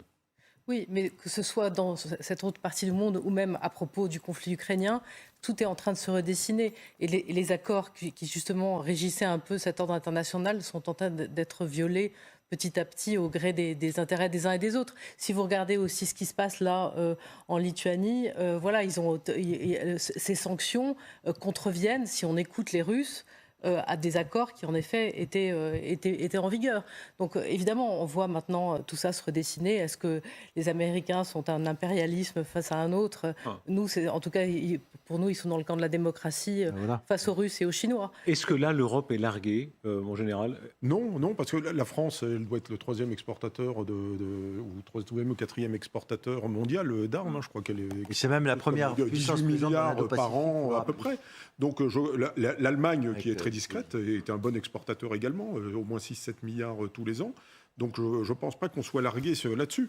Mais lorsqu'on parle de la Chine, il faut quand même remettre en perspective historique. L'héritage historique de la Deuxième Guerre mondiale, il est là. On parle d'impérialisme. Mais si les bases américaines sont là, on ne parlait pas d'impérialisme quand il fallait lutter contre le Japon. Donc c'est pour ça que je dis qu'il faut rentrer pas l'histoire. On hérite encore de la Seconde Guerre mondiale. Et ensuite, il y a eu la guerre froide, etc. Donc ça s'est sédimenté sur place comme ça. C'est un héritage historique. Et donc, ils sont là. Oui, effectivement, ils sont là. Mais ils ont une présence qui est, à mon avis, très très légitime parce qu'ils représentent les intérêts occidentaux. Ils nous défendent aussi, pour vous. Ils nous défendent aussi là-bas, bien entendu. Ils nous défendent là-bas comme ils nous défendent en Europe, je pense, oui. Est-ce que cela dit, général, qu'il faut craindre la Chine? Est-ce que la menace, elle vient de la Chine? La menace, alors les Chinois, moi j'ai toujours une position ambivalente sur le sujet parce que les Chinois ont besoin de stabilité. Ils ont besoin de se développer économiquement et ils n'aiment pas ce qui est imprévu. Alors, il n'y a rien de plus imprévu qu'une guerre. Donc moi je ne pense pas que les Chinois, ils vont... Et en plus, ils ont une vision millénaire. C'est un empire qui a 3000 ans.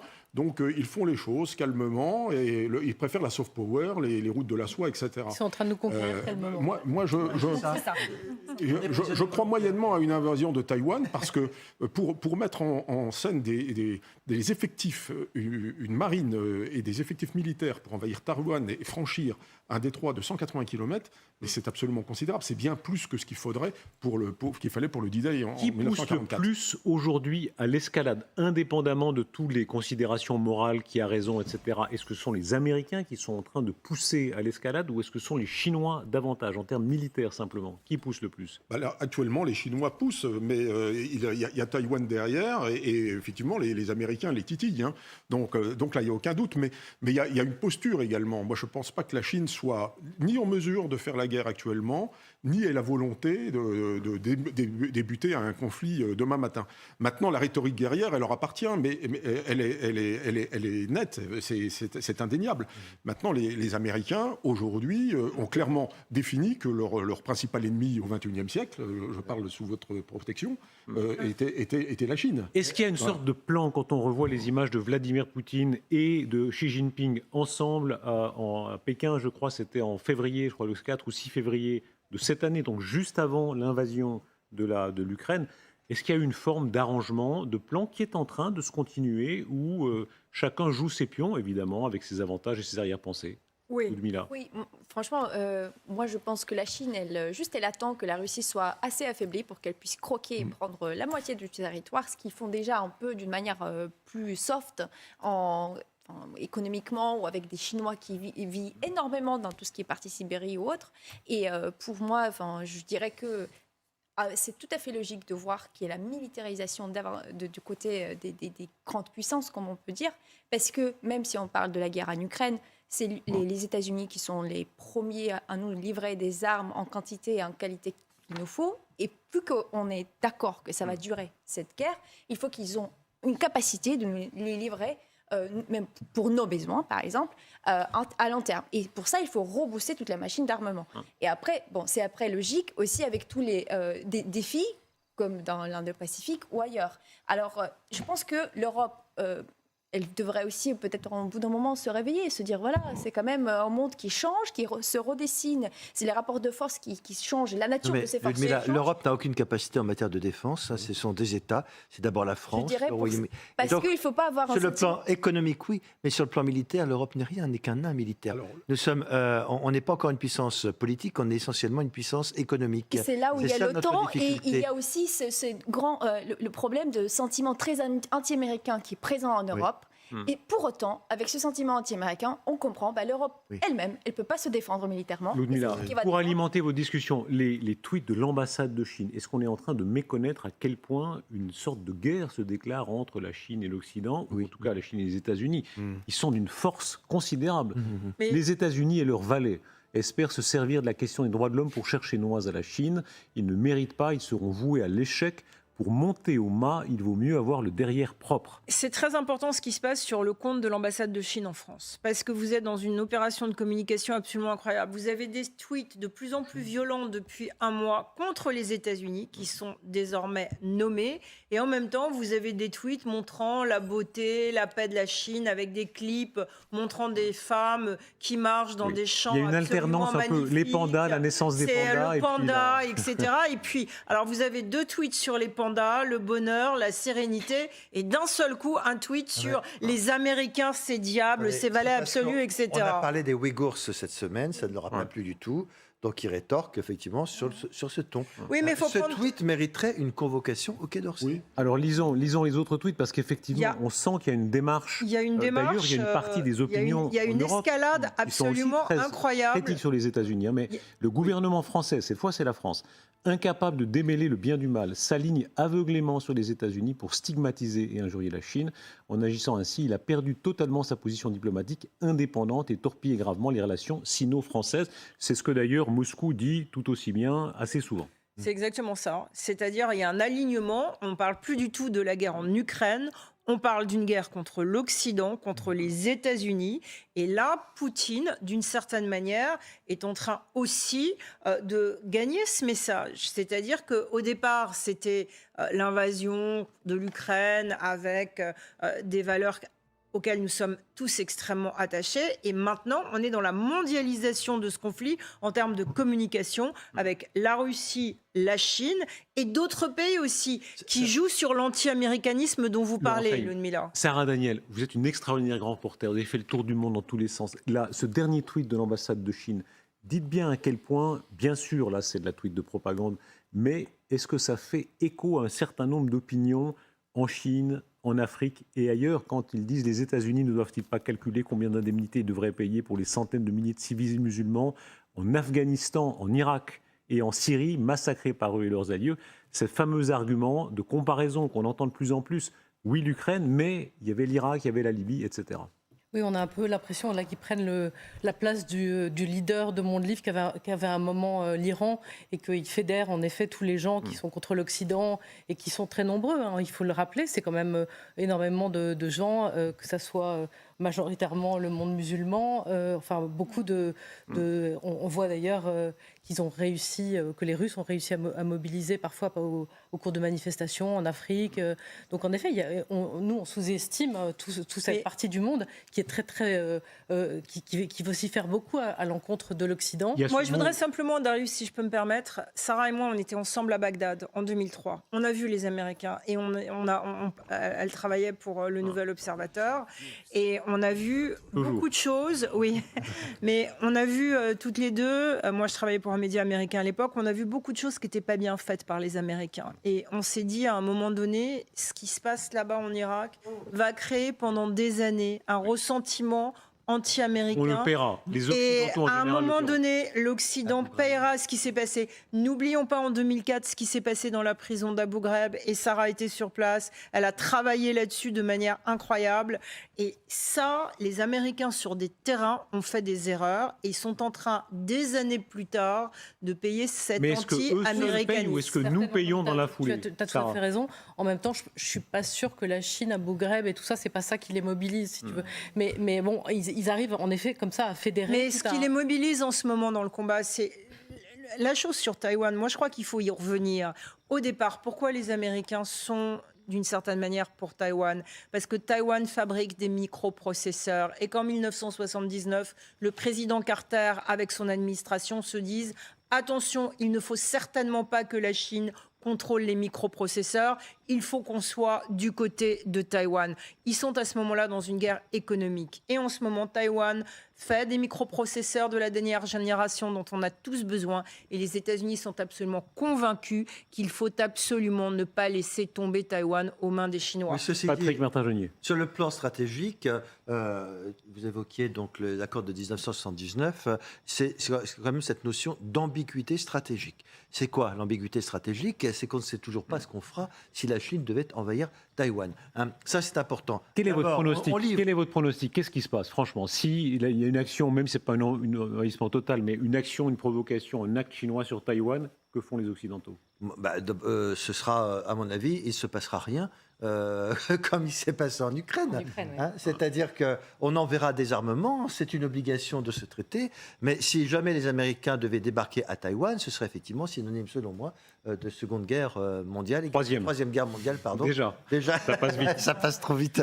Voilà. Ceci dit, excusez-moi, mais je crois tout le monde dit, oui, la Chine a le temps pour elle, la route de la soie, de la ceinture, parce qu'ils sont en train de nous entourer, mais ils sont dans une course idéologique et nationaliste, c'est une véritable dictature, et ils ont des ambitions territoriales, et pas uniquement du côté de Taïwan, ils en ont aussi à l'ouest. Regardez ce qui se passe du côté de la Mongolie, etc. Donc ils ont d'autres ambitions territoriales, et ils savent qu'il faut absolument coller à la Russie en ce moment, parce que ça rejoint leurs propres préoccupations. Et il y a aussi un culte de la personnalité qui se développe en Chine. On sait qu'il a fait modifier la Constitution, il veut s'éterniser au pouvoir. Et donc, le but ultime de ce régime, de Xi Jinping, c'est éventuellement, à terme, en effet, d'envahir Taïwan. C'est la raison pour laquelle la Chine fait monter la pression, là? Oui, elle fait monter la pression, car tous ces tweets, ce n'est pas un hasard. En réalité, avant, elle était prudente au début de cette guerre, de cette opération spéciale. Et à mesure que les opérations se déroulaient, eh bien, la Chine est devenue de plus en plus agressive dans sa communication. Et selon moi, c'est un signe important. Est-ce que vous pensez qu'il y a une stratégie? Parce que, Laurence, vous l'avez souligné, ces messages s'accumulent, se répètent, sont de plus en plus agressifs. Est-ce qu'il y a une stratégie derrière? Il y a une vexation aussi qu'il ne faut pas prendre à la légère, avec une différence culturelle, avec une temporalité différente. Il y a une véritable vexation de voir la visite de Nancy Pelosi cet été. Il y a une vexation de voir que les visites continuent. Il y a une vexation de voir que des navires américains basés au Japon sont aussi en train de continuer des manœuvres militaires, comme ils le font d'ailleurs tous les mois. Il y a d'une certaine manière une montée de vexation qui se traduit en ce moment par attention et des messages très forts qui sont envoyés sur les réseaux sociaux par l'intermédiaire des ambassades. Mais moi, je pense qu'il faut le mettre en rapport avec la réélection de Xi Jinping à l'automne. C'est ça, en fait. Véritablement, je pense qu'il y a des querelles au sein du Parti communiste chinois. Et donc là, il examine la fibre nationaliste parce que c'est son intérêt pour se faire élire. Là, les pièces qui bougent de tous les côtés, États-Unis, Chine et puis Turquie. On voit ce soir sur la scène du monde monter encore plus cette figure si puissante de Erdogan. Alors, on va parler des divers aspects, mais d'abord sur Zaporijjia, sur la grande menace de Zaporijjia, il entre en scène.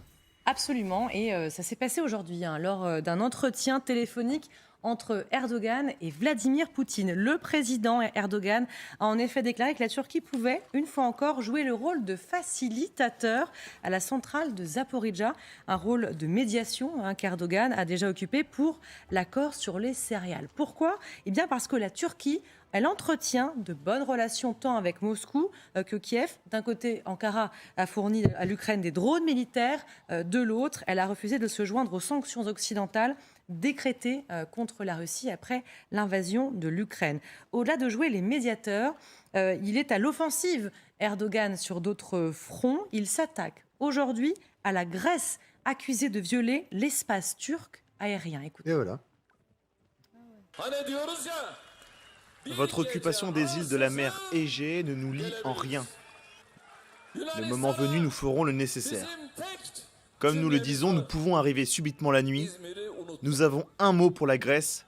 N'oubliez pas Izmir. Alors, ce qui est intéressant, c'est qu'il change de position sur la scène internationale.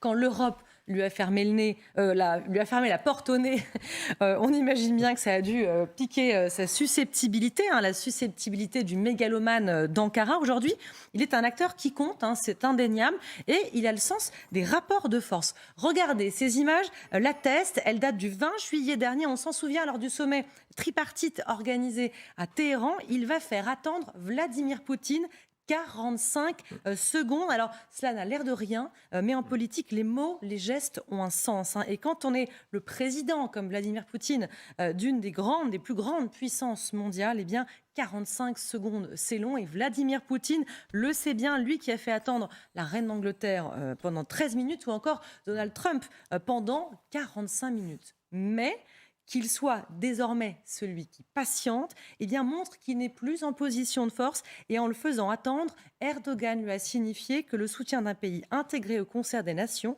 avait, lui, un coût. Voilà, le rapport de force, même avec un côté parfois insultant, il l'a montré face à l'Europe. Oui, et là, on se souvient du Sofagate, qui est antérieur à la guerre en Ukraine. Regardez, c'était le 6 avril 2021. Erdogan, Charles Michel et Ursula von der Leyen, 3 responsables politiques, mais seulement 2 chaises. Et là, souvenez-vous, après un moment de flottement, eh bien, Ursula von der Leyen va se rabattre, se retrouver assise sur un canapé sur le côté. Et cette discussion, elle va durer ainsi 3 heures. Alors, quel personnage, Alors évidemment, pour beaucoup d'Européens, infréquentable, mais grande habileté tactique dans cette guerre. C'est lui qui a vu Zelensky, c'est lui qui a vu Poutine. Dans l'affaire du blé, c'est lui qui joue. Et là, il dit, dans l'affaire du nucléaire à Zaporijjia, c'est moi aussi qui aurait le grand rôle. Oui, il est au centre du jeu depuis le début et il le fait de manière très habile, comme un oriental. Donc il n'y a aucun doute. Il est présent sur tous les créneaux, en fait.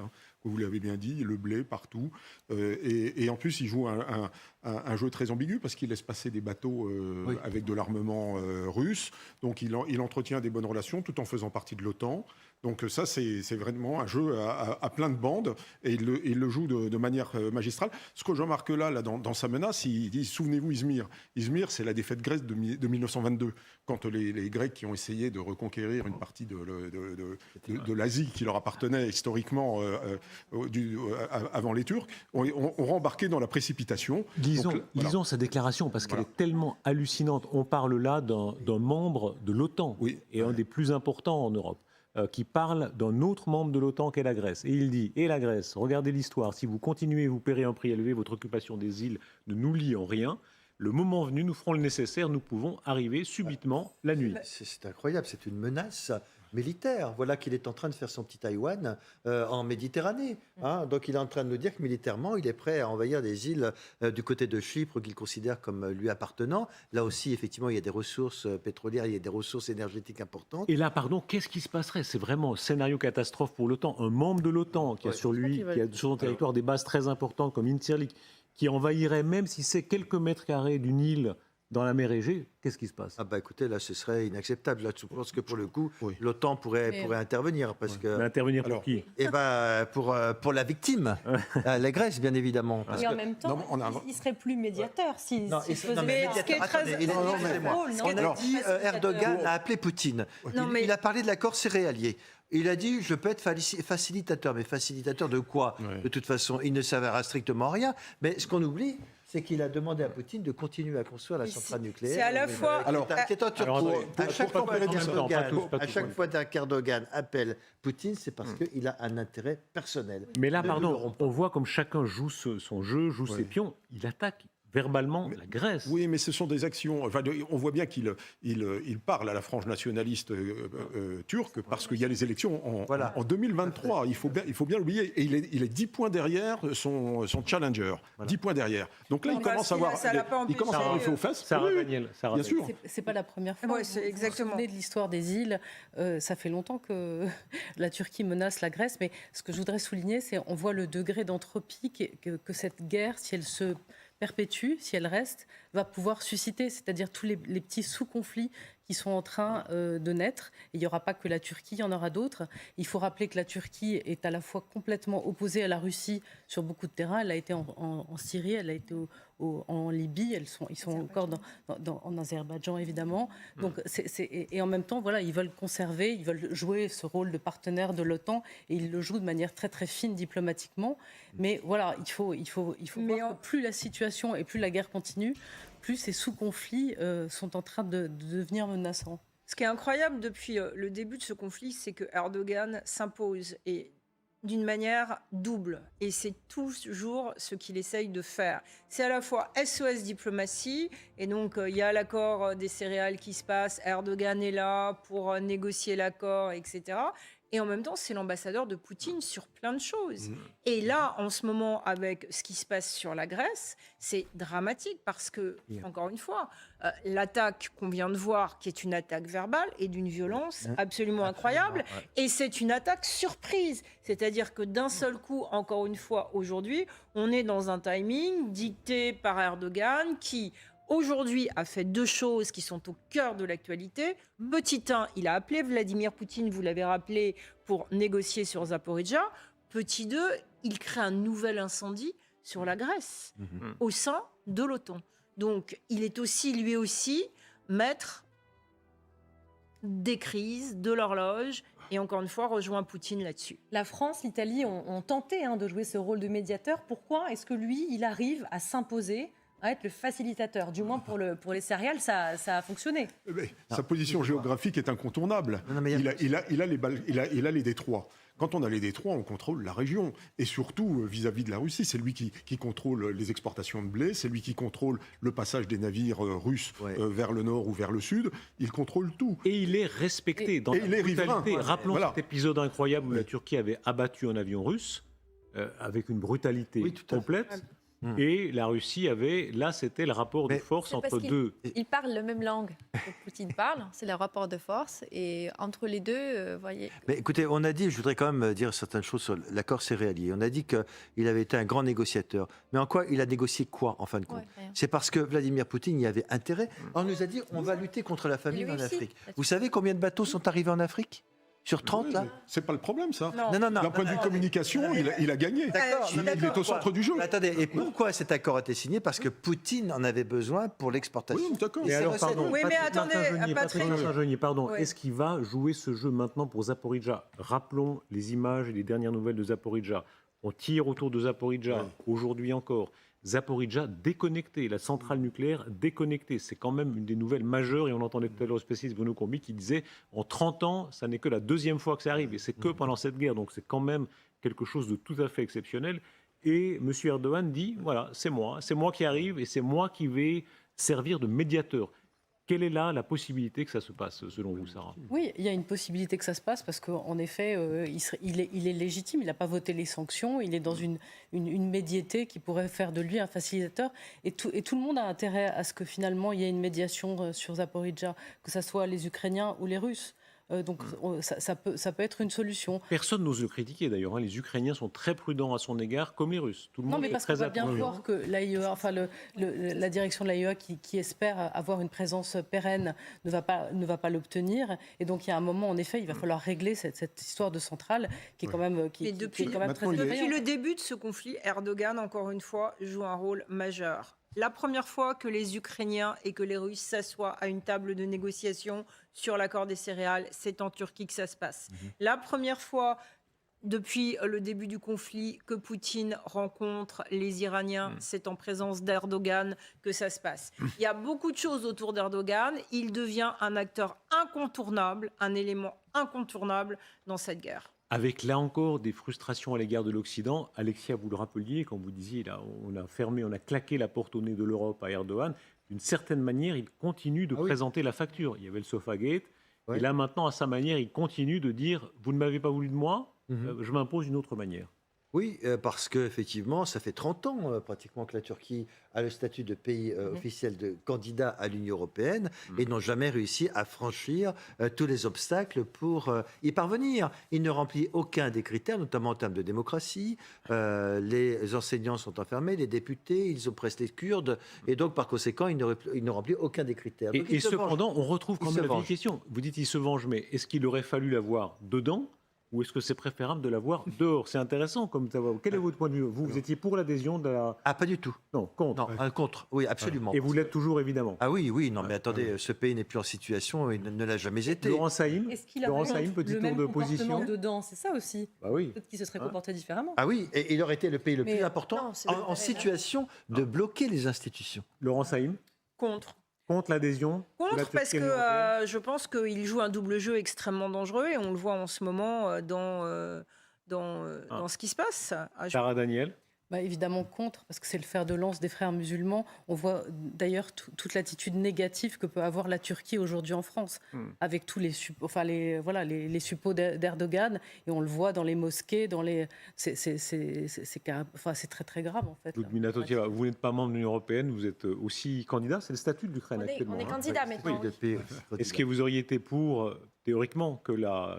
Pour moi, c'est la communauté européenne qui représente l'Union européenne, c'est fondé sur les valeurs de démocratie, d'histoire qui a partagé. Pour moi, c'est ça. C'est étonnant de voir Turquie qui est là. Mais bon, après, sur la liste. Mais bon, c'est juste un point de vue. Ah oui, pour vous, même le fait qu'elle soit candidate vous paraît étonnant. Moi, forcément contre, ça deviendrait c'est le pays le plus peuplé d'Europe. Ça ferait le pays le plus peuplé d'Europe. Ils auraient le plus de députés au sein du Parlement. Et donc, ça changerait complètement le centre de gravité de l'Union européenne et de ses valeurs. Et est-ce que, de fait, il n'est pas, quoi qu'il en soit, en train d'arriver, comme vous dites, à changer un peu le centre de gravité? On le voit dans cette affaire ukrainienne. On ne parlait pas beaucoup de la Turquie. Au début de l'invasion, elle n'était pas dans le radar. On voit qu'elle joue un rôle très important. Le centre de gravité diplomatique, par exemple, il est en train de bouger. Oui, mais c'est parce que la guerre est là-bas. Je veux dire, pour le moment, il profite de tous ses atouts. La guerre se joue là-bas. Il a des cartes maîtresses, parce que c'est un voisin de la Russie. Il a les détroits, comme on l'a dit. Donc, il a absolument toutes les cartes en main actuellement sur ces thèmes. L'accord migratoire de 2016 entre Angela Merkel. Voilà, et là, il fait du chantage en permanence. Par contre, je crois moins à sa légitimité pour s'occuper de Zaporijjia.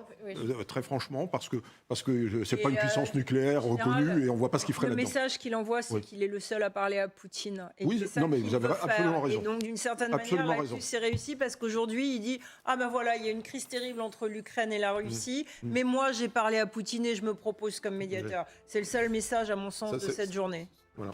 On est tellement loin de la détente, on est tellement loin du désarmement. Quand on met bout à bout tout ce qu'on vient de dire sur Chine, États-Unis, sur la Turquie, sur ces divisions partout, quand on voit les images du jour, l'enterrement de Gorbatchev, vraiment on a un héritage dilapidé. C'était l'homme de la détente, c'était l'homme du désarmement. Si grand espoir, on va en reparler dans un instant avec Alexia, dans les années 80, et on en est là.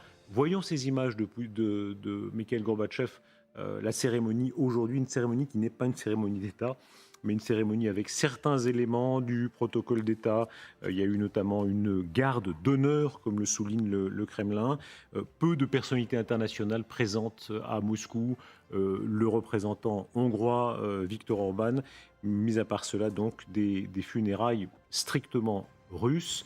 Et on va entendre encore dans un instant quelques déclarations de Russes très critiques. Même il y avait relativement peu de Russes. Petite parenthèse ici dans la force des symboles, Sarah Daniel, le fait qu'il meure maintenant, comme ça, au milieu de cette guerre, quel symbole? Bah oui, vous pouvez voir une sorte de pied de nez de la destinée. Mais en effet, ça a été des funérailles et des hommages vraiment à minima. Et on sait que pour Poutine, ça a été l'homme de la reddition. Donc il n'a aucun intérêt à témoigner quoi que ce soit vis-à-vis de lui. Même si Poutine lui a rendu parfois, même si Gorbatchev lui a rendu quand même parfois hommage, même du bout des lèvres, mais il n'était pas si critique de Poutine non plus. C'était quand même un nationaliste, Gorbatchev aussi. Vous savez, vous l'avez interviewé. Et on va entendre sa déclaration sur l'OTAN qui va dans le sens de ce que vous dites, mais rappelons d'abord cette image, j'aimerais que vous la commentiez, qui est tellement forte quand Vladimir Poutine rend tout de même hommage à Gorbatchev à sa façon, plutôt à l'économie. C'est pas pendant les funérailles, hein, c'est avant. Il va, dépose les fleurs, il se signe, ce qui évidemment n'est pas indifférent. Votre regard sur ces images qui sont tellement saisissantes, évidemment. Sarah? Bah oui, on voit vraiment une époque qui en succède à une autre et c'est l'échec de tout l'espoir et de cette ouverture qu'avait symbolisé Gorbatchev. Et on sent aussi cette relation complexe entre les deux hommes. On sent vraiment la raideur, quoi. On sent la raideur de Vladimir Poutine. Je le fais, je vais être filmé, je fais le minimum, j'arrive, mais c'est quand même physiquement un homme extrêmement droit qui reste très peu de temps. Voilà, et j'ai fait ce que je devais faire. Mais c'est aussi, cette image est extrêmement forte parce que c'est le symbole de deux visions totalement radicales de ce pays. Et d'une certaine manière, c'est la victoire de Poutine sur Gorbatchev, sur ce que Gorbatchev voulait. Oui, le gagnant de l'histoire, pour l'instant, c'est pour l'instant. Oui, mais quand même. On verra la suite. Que serait... C'est quand même il s'incline, il se signe. Et moi, le signe est quand même très désinvolte. Ouais, et rapide. Je trouve qu'il y a quand même, il regarde le tableau, il regarde le tableau comme s'il allait dialoguer avec lui. Et je pense qu'il y a quand même un certain respect. Il n'y a pas beaucoup d'émotions. Moi, j'ai couvert beaucoup d'événements avec des présidents venant se recueillir sur des tombes d'anciens présidents. Et là, franchement, l'émotion est très absente. On est dans une que serait-il Je me tourne vers la photo pour regarder. En fait, c'est pas la photo. Que serait-il sans Gorbatchev? Il serait un officier du KGB aujourd'hui. Donc il lui doit tout. Il doit le savoir, parce qu'en fait, il règne sur le chaos qui a été engendré par le monde post-soviétique. En termes de timing, ça dure moins d'une minute. Rappelons la scène, quand le mur de Berlin tombe, Vladimir Poutine est officier, petit officier du KGB, en RDA, il y a la foule qui vient vers lui, qui lui dit « Mais qu'est-ce que tu es, toi, tu es un agent ?» Il dit « Non, je suis interprète. » Il est là, et il s'apprête à défendre le bâtiment de la russe sur place. La chute du mur de Berlin, 89, on est les héritiers de cette histoire-là. Quelle déception, c'est toute cette histoire-là, cette déception, on est. Oui, et Poutine, son rôle auto-assigné, c'est justement de venger cette époque-là. C'est ce qu'il est en train de faire, là, de réparer tout le mal qu'a causé et que symbolise Gorbatchev. Avec ce mystère, la non-réaction à l'époque de l'Union soviétique, vous qui êtes un militaire, les militaires français qui étaient à Berlin, Moi, sont prêts à intervenir, qui se disent mais le sang va couler, c'est pas possible que les Russes ne réagissent pas, et ils ont laissé faire. Ils ont laissé faire, mais enfin, ça faisait quelques mois déjà que, je veux dire, on commençait à franchir par la République tchèque, un peu, donc on savait. Avec voilà, mais moi, j'y suis allé en 1987, j'ai monté la guerre, comme lieutenant, la garde sur le mur. Il n'y avait absolument aucun signe précurseur que ça allait. Ah, vous étiez sur le mur, vous serviez là. Moi, j'ai monté avec mon régiment, je suis monté à Berlin pendant un mois. On faisait des relèves et j'ai monté la garde sur le mur. On faisait des patrouilles à Berlin-Est. Il n'y avait absolument à l'époque aucun signe précurseur que ce monde-là allait s'écrouler 2 années après. On pensait que la guerre viendrait là. Tous ceux qui connaissent Berlin connaissent la Karl-Marx-Allée. C'était l'allée, la grande allée par laquelle on imaginait que les chars russes allaient arriver sur nous. Oui, voilà, absolument. Et moi, j'ai terminé ma carrière à Berlin et donc Paris-Orplatz, c'est-à-dire à Berlin-Est et à l'ambassade de France. Si vous voulez, j'étais lieutenant de l'autre côté et j'ai terminé ma carrière là-bas. La boucle est bouclée et ça fait vraiment 2 vies. Il y a la vie avant la chute du mur et la vie après, qui est une vie beaucoup plus en opération extérieure, Afrique, Afghanistan, etc. Immense espoir à l'époque, immense désillusion aujourd'hui. Le désarmement, c'était Gorbatchev et maintenant on réarme. Oui, et c'est un héritage en clair-obscur, un héritage dilapidé, vous l'avez dit.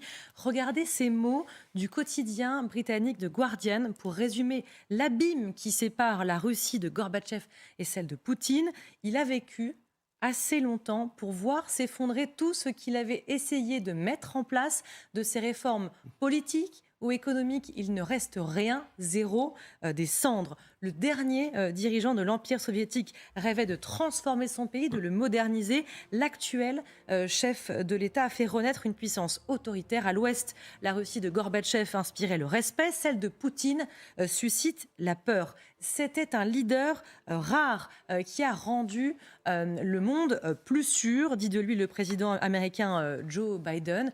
Écoutez à l'inverse ce que disent certains Russes, ce qu'ils retiennent de lui, et c'est très dur. Je pense que c'est un traître. C'est la pire chose qui a pu arriver dans notre histoire. Cet homme ne signifie rien. Bien sûr, il nous a fait beaucoup de mal. Pour moi, c'est une sorte de politicien analphabète qui a laissé un si grand pays s'effondrer.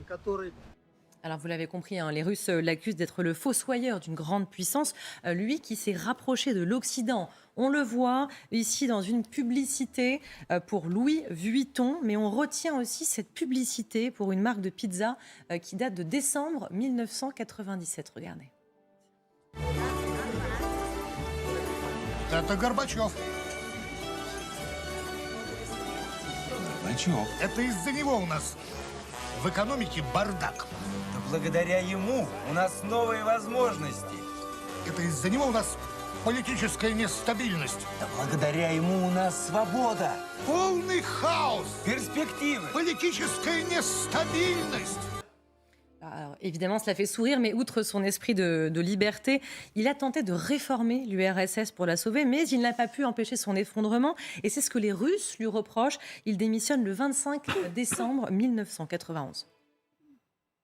Сложившейся ситуации с образованием Содружества независимых государств я прекращаю свою деятельность на посту президента СССР. Я покидаю свой пост с тревогой, но и с надеждой, с верой в вас, в вашу мудрость и силу духа. Il est vu par beaucoup en Russie comme le responsable du déclassement géopolitique de Moscou et des années de crise politique et économique qui ont suivi la chute de l'URSS. Merci beaucoup Alexia pour ce récit, c'est très impressionnant de revoir tout ça. Ces images des publicités Pizza Hut et Vuitton, elles ont un côté anecdotique, elles sont intéressantes parce qu'à l'époque il y avait une forme de gêne. Certains disaient voilà, ça c'est l'Occident vulgaire dans ce qu'il peut avoir de récupérateur qui... C'est une figure historique, il faisait ça pour l'argent, il en avait besoin pour sa fondation, mais voilà, le mur de Berlin utilisé dans une pub, voilà, ça vaut ce que ça vaut, mais est-ce que ça traduit cette forme d'excès de certitude de soi qu'a eu l'Occident? Certains le pensent, qu'il y a eu un excès d'orgueil de notre part. Bah oui, parce que même en regardant ces images, je ne sais pas ce que vous en pensez, mais on se dit que ce n'est pas ce qu'il a fait de mieux, quoi. C'est un peu dévoyé par ses marques, par ses... C'est un peu vulgaire, enfin je sais pas, c'est pas... Et oui, c'est réduire en plus son héritage et tout ce qu'il a voulu faire à finalement la promotion du capitalisme, c'est un peu réducteur. Et ça peut être tout à fait servi, enfin on peut s'en servir contre lui aujourd'hui. Tout à l'heure, Dominique Moisy sur ce plateau disait qu'il y a eu une forme d'orgueil mal maîtrisé de la part de l'Occident qui n'a pas su être généreux. Après les guerres gagnées, là c'est la guerre froide que l'Occident avait gagnée, il faut savoir être un peu généreux, comme les Alliés en 1815 qui prennent les Français, même si les Français sont du côté des perdants, c'était Napoléon, et à certains moments de l'histoire, comme on a été généreux avec les Allemands en 1945, on n'a pas su être assez généreux avec les Russes. Est-ce que vous le pensez ? Mais ce n'est pas du tout la même situation. Ils avaient perdu la en guerre. 1945, en 1815, on avait perdu la guerre, on était occupés. Donc, mais on n'a pas occupé la Russie. La Russie est morte de ses propres turpitudes, de ses propres insuffisances. Et Gorbatchev voulait faire des réformes. Et en fait, il n'a pas maîtrisé cette situation de déliquescence, clairement. Donc, en fait, il a subi tout le long dans un engrenage qui a amené à l'éclatement de l'Union soviétique. Donc, tout ça, ça n'a pas été voulu. C'est absolument pas un grand dessein. Ludmila Totieva. Oui, je pense que c'est très intéressant aussi sur ce qu'on a vu tout à l'heure, c'est les générations qui se parlent. La génération un peu plus vieille, elle dit ça c'est l'instabilité politique et ça, les mots stabilité, quelque chose de là, vous envoyez, qui ressort. pour ceux qui ont vu l'émission avant, vous envoyez une vacherie à votre voisin de gauche parce que c'est ce que disait le général Richoux. Et c'est intéressant qu'en face de lui, il a des jeunes qui disent non, pour nous, c'est les possibilités, la liberté. Moi, je trouve que l'Occident, chaque pays est là à s'occuper des opportunités qui s'ouvrent pour faire sa transition. Ça, c'était la possibilité qui s'est ouverte, même malgré le fait que c'était mal pris par plusieurs, pour la Russie de se démocratiser, de faire cette transition démocratique. C'est l'opinion qui n'était pas prête ? Je pense que le peuple russe n'est pas prêt. Il n'a pas la grande histoire encore maintenant, il n'est pas prêt. De l'expérience démocratique. Et eux, ils n'ont pas saisi cette chance. Ils avaient beaucoup plus peur de cette instabilité parce que ça fait trop le choc de ce qu'ils avaient vécu avant par rapport à ce qu'ils ont pu avoir. Et nous, je ne dis pas qu'on est des bons élèves dans cette école de démocratie parce que la transition démocratique que nous, on subit, ça fait quand même longtemps et ça fait aussi quand même des guerres. Mais écoutez, on s'est aventuré dans cette chose qui s'appelle l'indépendance, la démocratie.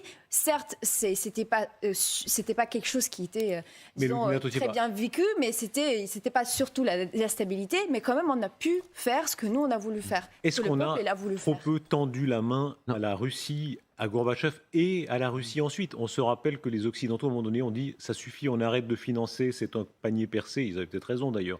Il n'y a pas de raison d'infuser en permanence. Voilà. Et il y a ceux qui disent l'OTAN aussi, indépendamment du débat si elle avançait ou non, a été trop orgueilleuse. L'OTAN aurait dû disparaître puisque le pacte de Varsovie avait disparu. Écoutez Gorbatchev. 2014, c'est un autre extrait de cette interview que nous avons réalisée, passé par la chaîne Histoire TV, où il dit cela. Gorbatchev, très déçu des Occidentaux, qui estiment que l'OTAN aurait dû disparaître, puisque la guerre froide... Sarah Daniel, l'OTAN comme instrument impérial américain, là, ce n'est pas un extrémiste nationaliste qui le dit, c'est Gorbatchev. En 2014, après l'annexion de la Crimée par la Russie, il prend clairement parti contre l'OTAN.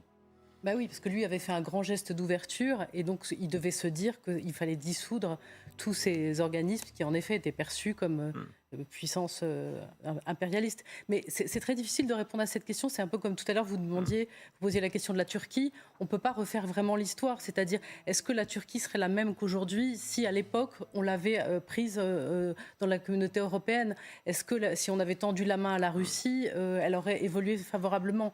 On ne peut pas répondre. Et en même temps, on voit que maintenant les instruments qui sont là, que ce soit l'OTAN ou le fait qu'on n'ait pas pris la Turquie dans l'Europe, fait qu'on peut résister à ces impérialismes et à ces dictateurs. Il y a cette notion d'hubris, une notion grecque, quand on a trop de puissance, est-ce qu'il y a une hubris occidentale où les Américains en particulier se sont dit on a gagné, on prend tout?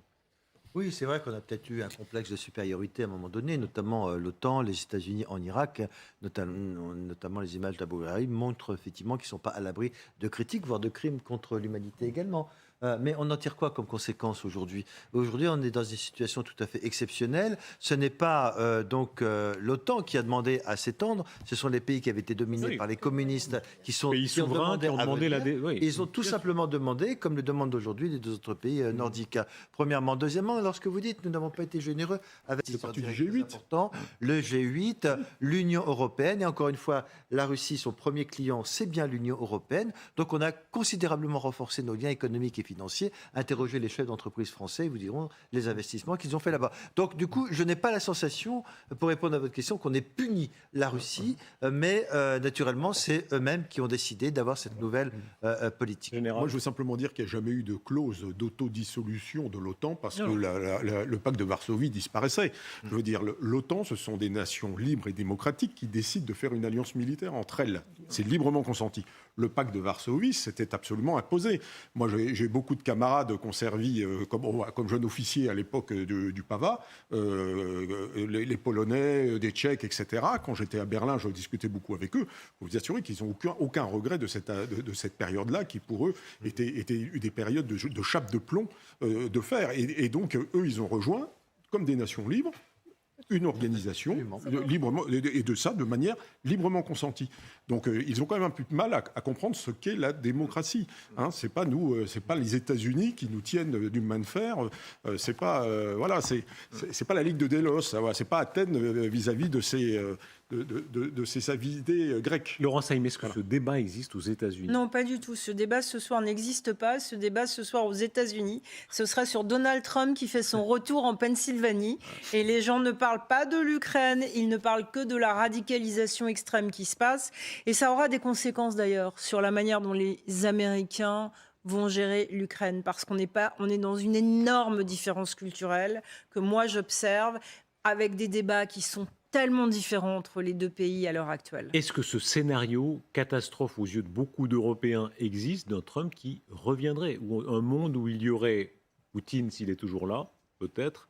Écoutez, je rêve que LCI diffuse ce soir et fasse une émission spéciale sur le discours de Donald Trump en Pennsylvanie qui montrera à quel point il faut prendre très au sérieux la radicalisation qui se passe, qui menace la démocratie américaine au bord d'une guerre civile comme on n'en a jamais connue. On en aura certainement l'occasion d'en parler, mais encore une fois, les États-Unis traversent une crise politique majeure de radicalisation, de division surtout, et bien évidemment dans le contexte global sensible. C'est important de savoir quel va être l'avenir politique des États-Unis. Est-ce que ça vous a frappé ici? Joe Biden a effectivement tenu un discours il y a 2 jours maintenant. En Pennsylvanie. D'un alarmisme extrême, comme si les démocraties étaient en danger, comme s'il y avait un danger général que la démocratie soit au bord du précipice. Sarah Daniel. Oui, on l'observe un peu partout, cette récession démocratique dans les pays, jusqu'à se demander si on a vécu peut-être une parenthèse enchantée et que c'est un monde qui est en train de disparaître. C'est vraiment préoccupant, en effet. Mais je reviens. Pardon, votre formule est terrible, la parenthèse enchantée. Il y a une partie des gens qui pensent cela, que la démocratie libérale, c'est peut-être une jolie parenthèse dans l'histoire, mais que l'avenir, il est aux Chinois, il est aux Indiens, mais c'est une démocratie relative, et que les démocraties libérales sont plutôt en reflux. Oui, alors il y a peut-être une autre hypothèse quand même, ça serait qu'on est quand même en train de résoudre toute une équation qu'on avait héritée de la Seconde Guerre mondiale, plus d'un développement de la guerre froide, que tous ces pays, on le voit très bien sur les frontières, sur les enclaves, sur la complexité géographique héritée de cette histoire, et que peut-être là on est en train aussi d'apurer, de simplifier de manière guerrière, mais voilà, il y a peut-être encore une chance de sauver. Il a prononcé, excusez-moi, il a prononcé un terme qui est très fort, Joe Biden. Il a dit ce sont les partisans de Trump, sont des semi-fascistes. Donc on voit bien aujourd'hui qu'il est allé très loin et que, comme il dirait, il l'a dit. Non, mais bien sûr, ça montre bien qu'il y a un climat de grande violence. Non, mais pour renchérir un petit peu sur ce que vous dites, et c'est ça qui est très inquiétant, c'est que d'une certaine manière, le discours de Joe Biden illustrait le combat d'une démocratie vacillante contre une certaine forme de nationalisme, de populisme, de fascisme. Et Joe Biden a lancé un avertissement non seulement aux États-Unis dans son discours de jeudi en Pennsylvanie, mais un discours sur attention, il se passe quelque chose de grave. Et je voudrais simplement vous dire qu'ils sont tellement inquiets, les démocrates, que ce soir, Donald Trump prononce un discours en Pennsylvanie. Devinez demain où Joe Biden va être. Il retourne en Pennsylvanie. Est-ce que l'heure est au grand fauve? Il y a certains analystes politiques qui disent ça. Hein. L'heure est au grand fauve, aux grands empereurs. Erdogan qu'on a cité, Xi Jinping, Poutine. c'est fini, les gentils démocrates, l'ère des Gorbatchev, c'est terminé. Alors, comme vous le dites, les démocraties dans l'histoire libérale, dans l'histoire du monde, ce sont des parenthèses. Parce que regardez bien combien d'années, ça fait 100, 150 ans, peut-être 200 pour les États-Unis, parce qu'ils sont un peu plus anciens que nous, et puis les Anglais. Mais grosso modo, dans l'histoire du monde, qui est en fait une histoire de monarchie, de dictature ou de tyrannie, eh bien, les périodes où on a vécu en démocratie ont été très rares. Et même Athènes, au 5e siècle avant Jésus-Christ, c'était une république d'oligarques. C'était pas du tout une république au sens moderne du terme. Hein. Et la République romaine, encore moins. Donc, vous voyez, quand on met en perspective, effectivement, aujourd'hui, l'expression est bonne, les démocraties libérales sont une parenthèse dans l'histoire millénaire de l'humanité. Et très brièvement, donc elles sont fragiles. Il y a aussi une comparaison qu'on pourrait établir entre Trump et Poutine et ces grands oligarques. C'est cette vérité alternative, c'est cette projection d'un monde fantasmé de mensonges bien orchestrés et qui plonge les gens dans une atmosphère irréelle. Est-ce que on croit en une autre réalité? Est-ce que la crise du gaz n'est pas l'illustration de ça, ce grand rêve qui était celui de Montesquieu, de Voltaire, de tous ces philosophes qui disaient le commerce va tout pacifier. C'était vraiment la conviction de l'Occident libéral que petit à petit le commerce ferait que les Russes, les Chinois auraient envie de se démocratiser naturellement, que ça irait tout seul. Classe moyenne qui se développe, et puis petit à petit la grande union des peuples. C'est pas du tout ce qui se passe. Aujourd'hui, on voit au contraire une crise du gaz majeure où les dictatures essayent de casser les démocraties par là. C'était le rêve européen. La CECA en 1950 a été faite pour ça. C'est pour que les interdépendances rendent impossibles les guerres. Et c'est un modèle aujourd'hui qui est abîmé et qui est effectivement en train de partir à veau de l'eau petit à petit. Patrick Martin-Genier là-dessus, pardon, effectivement, le grand rêve, c'était au cœur du grand rêve européen et notamment sur l'énergie. Oui, c'était comme vous l'avez dit, la Communauté européenne du charbon et de l'acier qui visait à réconcilier l'Allemagne et la France autour de solidarité de fait, et notamment au niveau du charbon. Et donc c'était ça qui était important. Et on se disait, précisez bien, parce que c'est un point historique tellement passionnant, la comparaison est terrifiante. On se disait, on amarre les Allemands définitivement à la paix et à la démocratie, ça a marché. Ça a marché. Oui. Avec la Russie, ça ne marche pas. Oui, parce que mais non, parce que... pas occupé. Et on disait ça de la Chine aussi. Voilà. L'Allemagne était une démocratie déjà. Le grand marché chinois conduirait à la démocratie. Mais c'était une illusion incroyable de penser, une illusion capitaliste, là où de penser que l'homme était réductible finalement à ses conditions sociales. À ses, Mais je voudrais simplement terminer. Non, là où on a échoué, c'est l'armée européenne. Malheureusement. La démocratie, il va devoir avoir des dents. Voilà, non mais l'armée européenne qui avait été initiée par la France a été définitivement close sous le gouvernement de Pierre Mendès France, hélas, parce que ça a complètement échoué. À l'époque, l'Assemblée nationale, comme un peu on connaît aujourd'hui, n'a pas permis la ratification de l'armée européenne. Donc vous ne pouvez pas avoir une armée. Oui, mais pour avoir une armée européenne, il faut avoir une unité politique. Sinon, ça ne marche pas. Parce que qui donne l'ordre d'aller à la guerre? Ça ne marche pas. Voilà. Je veux dire que l'armée européenne a échoué définitivement en 1954. Aujourd'hui, demain, notre principal défi, c'est notre indépendance industrielle et notre indépendance énergétique. Et je crois qu'aujourd'hui, il y a un grand projet, c'est de refonder l'Union européenne. Le président de la République en a parlé, autour de notre indépendance. On a bien vu qu'elle était très altérée, très atteinte lors de la crise du Covid, avec tous les médicaments qui sont produits en Chine, ces gens qui vont nous entourer, qui vont nous dominer, et également par cette guerre énergétique où on voit que la Russie est capable de déstabiliser nos démocraties par l'énergie. Moi, je voudrais simplement terminer quand même par reprendre d'une certaine manière journalistiquement les propos de Joe Biden qui disait que dans une démocratie, l'important c'est la liberté, les droits de l'homme, la liberté de pouvoir voter pour faire fonctionner un système et que ce système, eh bien, pour le moment, il n'y en a pas de meilleur qu'un système démocratique. Juste pour peut-être un bon positif sur ça, moi je crois quand même les démocraties, oui, ils sont à l'épreuve, mais moi je crois que la démocratie, elle peut primer sur les autocrates qui veulent casser justement le système, parce que c'est à la base, on ne peut pas être réduit justement à l'intérêt économique, et c'est les institutions et les valeurs qui font changer des choses en véritable. Et l'Ukraine, elle est une démonstration que la démocratie, quand elle a les dents, elle peut se battre. Oui, mais Laurence a quand même montré que quand la démocratie montre toutes ses faiblesses, comme les États-Unis l'ont démontré en Irak, quand on torture, quand on ment pour arriver à une guerre, alors on montre que finalement la démocratie n'est pas un système. Et en même temps, la démocratie juge ceux qui ont fait Abu Ghraib. C'est aussi la force de la démocratie. Sarah Daniel, votre regard sur ces images, c'est parmi les plus frappantes de la journée. Alors, ce n'est pas tous les Tchèques, mais c'est une partie visiblement. Manifestation à Prague.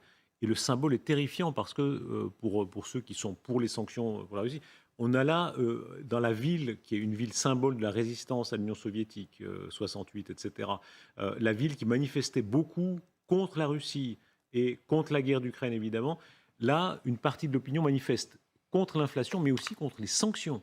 Alors, c'est beaucoup de gens d'extrême droite, mais aussi les anciens communistes, qui disent, nous, on est contre les sanctions. Et contre l'OTAN. Mais vous verrez que peut-être au cœur de l'hiver, les Français de la NUPES et de l'extrême droite vont voter aussi contre les sanctions. C'est aussi ceux qui sont que la Russie finance, où la Russie a des intérêts très particuliers. Et puis bien sûr qu'il y a une partie des gens qui n'auront pas ce sursaut démocratique et de volonté de se battre avec l'Ukraine comme on l'a eu à un moment, et qui vont considérer qu'ils payent trop cher le prix. C'est un bras de fer à l'échelle de l'Europe et c'est un bras de fer à l'échelle du monde. C'est parmi les nouvelles les plus frappantes ce soir, ce grand branle-bas de combat américain pour déployer chez tous leurs alliés une sorte d'alliance militaire massive anti-Chine. Oui, le Pentagone vise à accélérer les ventes d'armes aux alliés pour mieux concurrencer la Chine.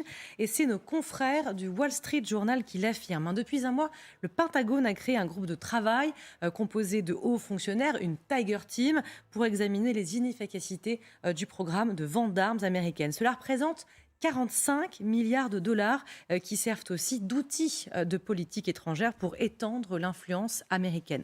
Ce programme de vente d'armes est jugé souvent trop lent et ce qui favorise forcément la concurrence étrangère comme la Chine. Le but aujourd'hui, c'est de rationaliser ce programme. Voici ce que dit l'ancien secrétaire de la Marine qui se félicite de l'examen du Pentagone. Le bâtiment doit gagner en agilité. Nous sommes sclérosés, nous sommes arthritiques. Nous devons nous en remettre. On comprend ici l'urgence des États-Unis alors qu'elle fournit des armes à l'Ukraine et que les tensions sont croissantes avec la Chine. Le problème pour les États-Unis, c'est que la Chine est aujourd'hui capable de vendre des armes sophistiquées, rapidement et à un prix compétitif. La Chine a exporté entre 2010 et 2020 environ 17 milliards de dollars d'armes conventionnelles. 77% sont allés aux pays asiatiques et 20%, près de 20%, à l'Afrique. Et donc pour s'aligner, les États-Unis, on l'a compris, doit faire bouger le mastodonte, d'autant que le système américain est conçu pour fonctionner en temps de paix et non pendant que les États-Unis fournissent des milliards de dollars de matériel militaire à l'Ukraine. Patrick Martin-Genier, il y a une montée, un réarmement mondial qui est très impressionnant. Oui, c'est ça qui est tout à fait inquiétant, mais qui montre bien que les États-Unis sont déterminés à rester les gendarmes du monde.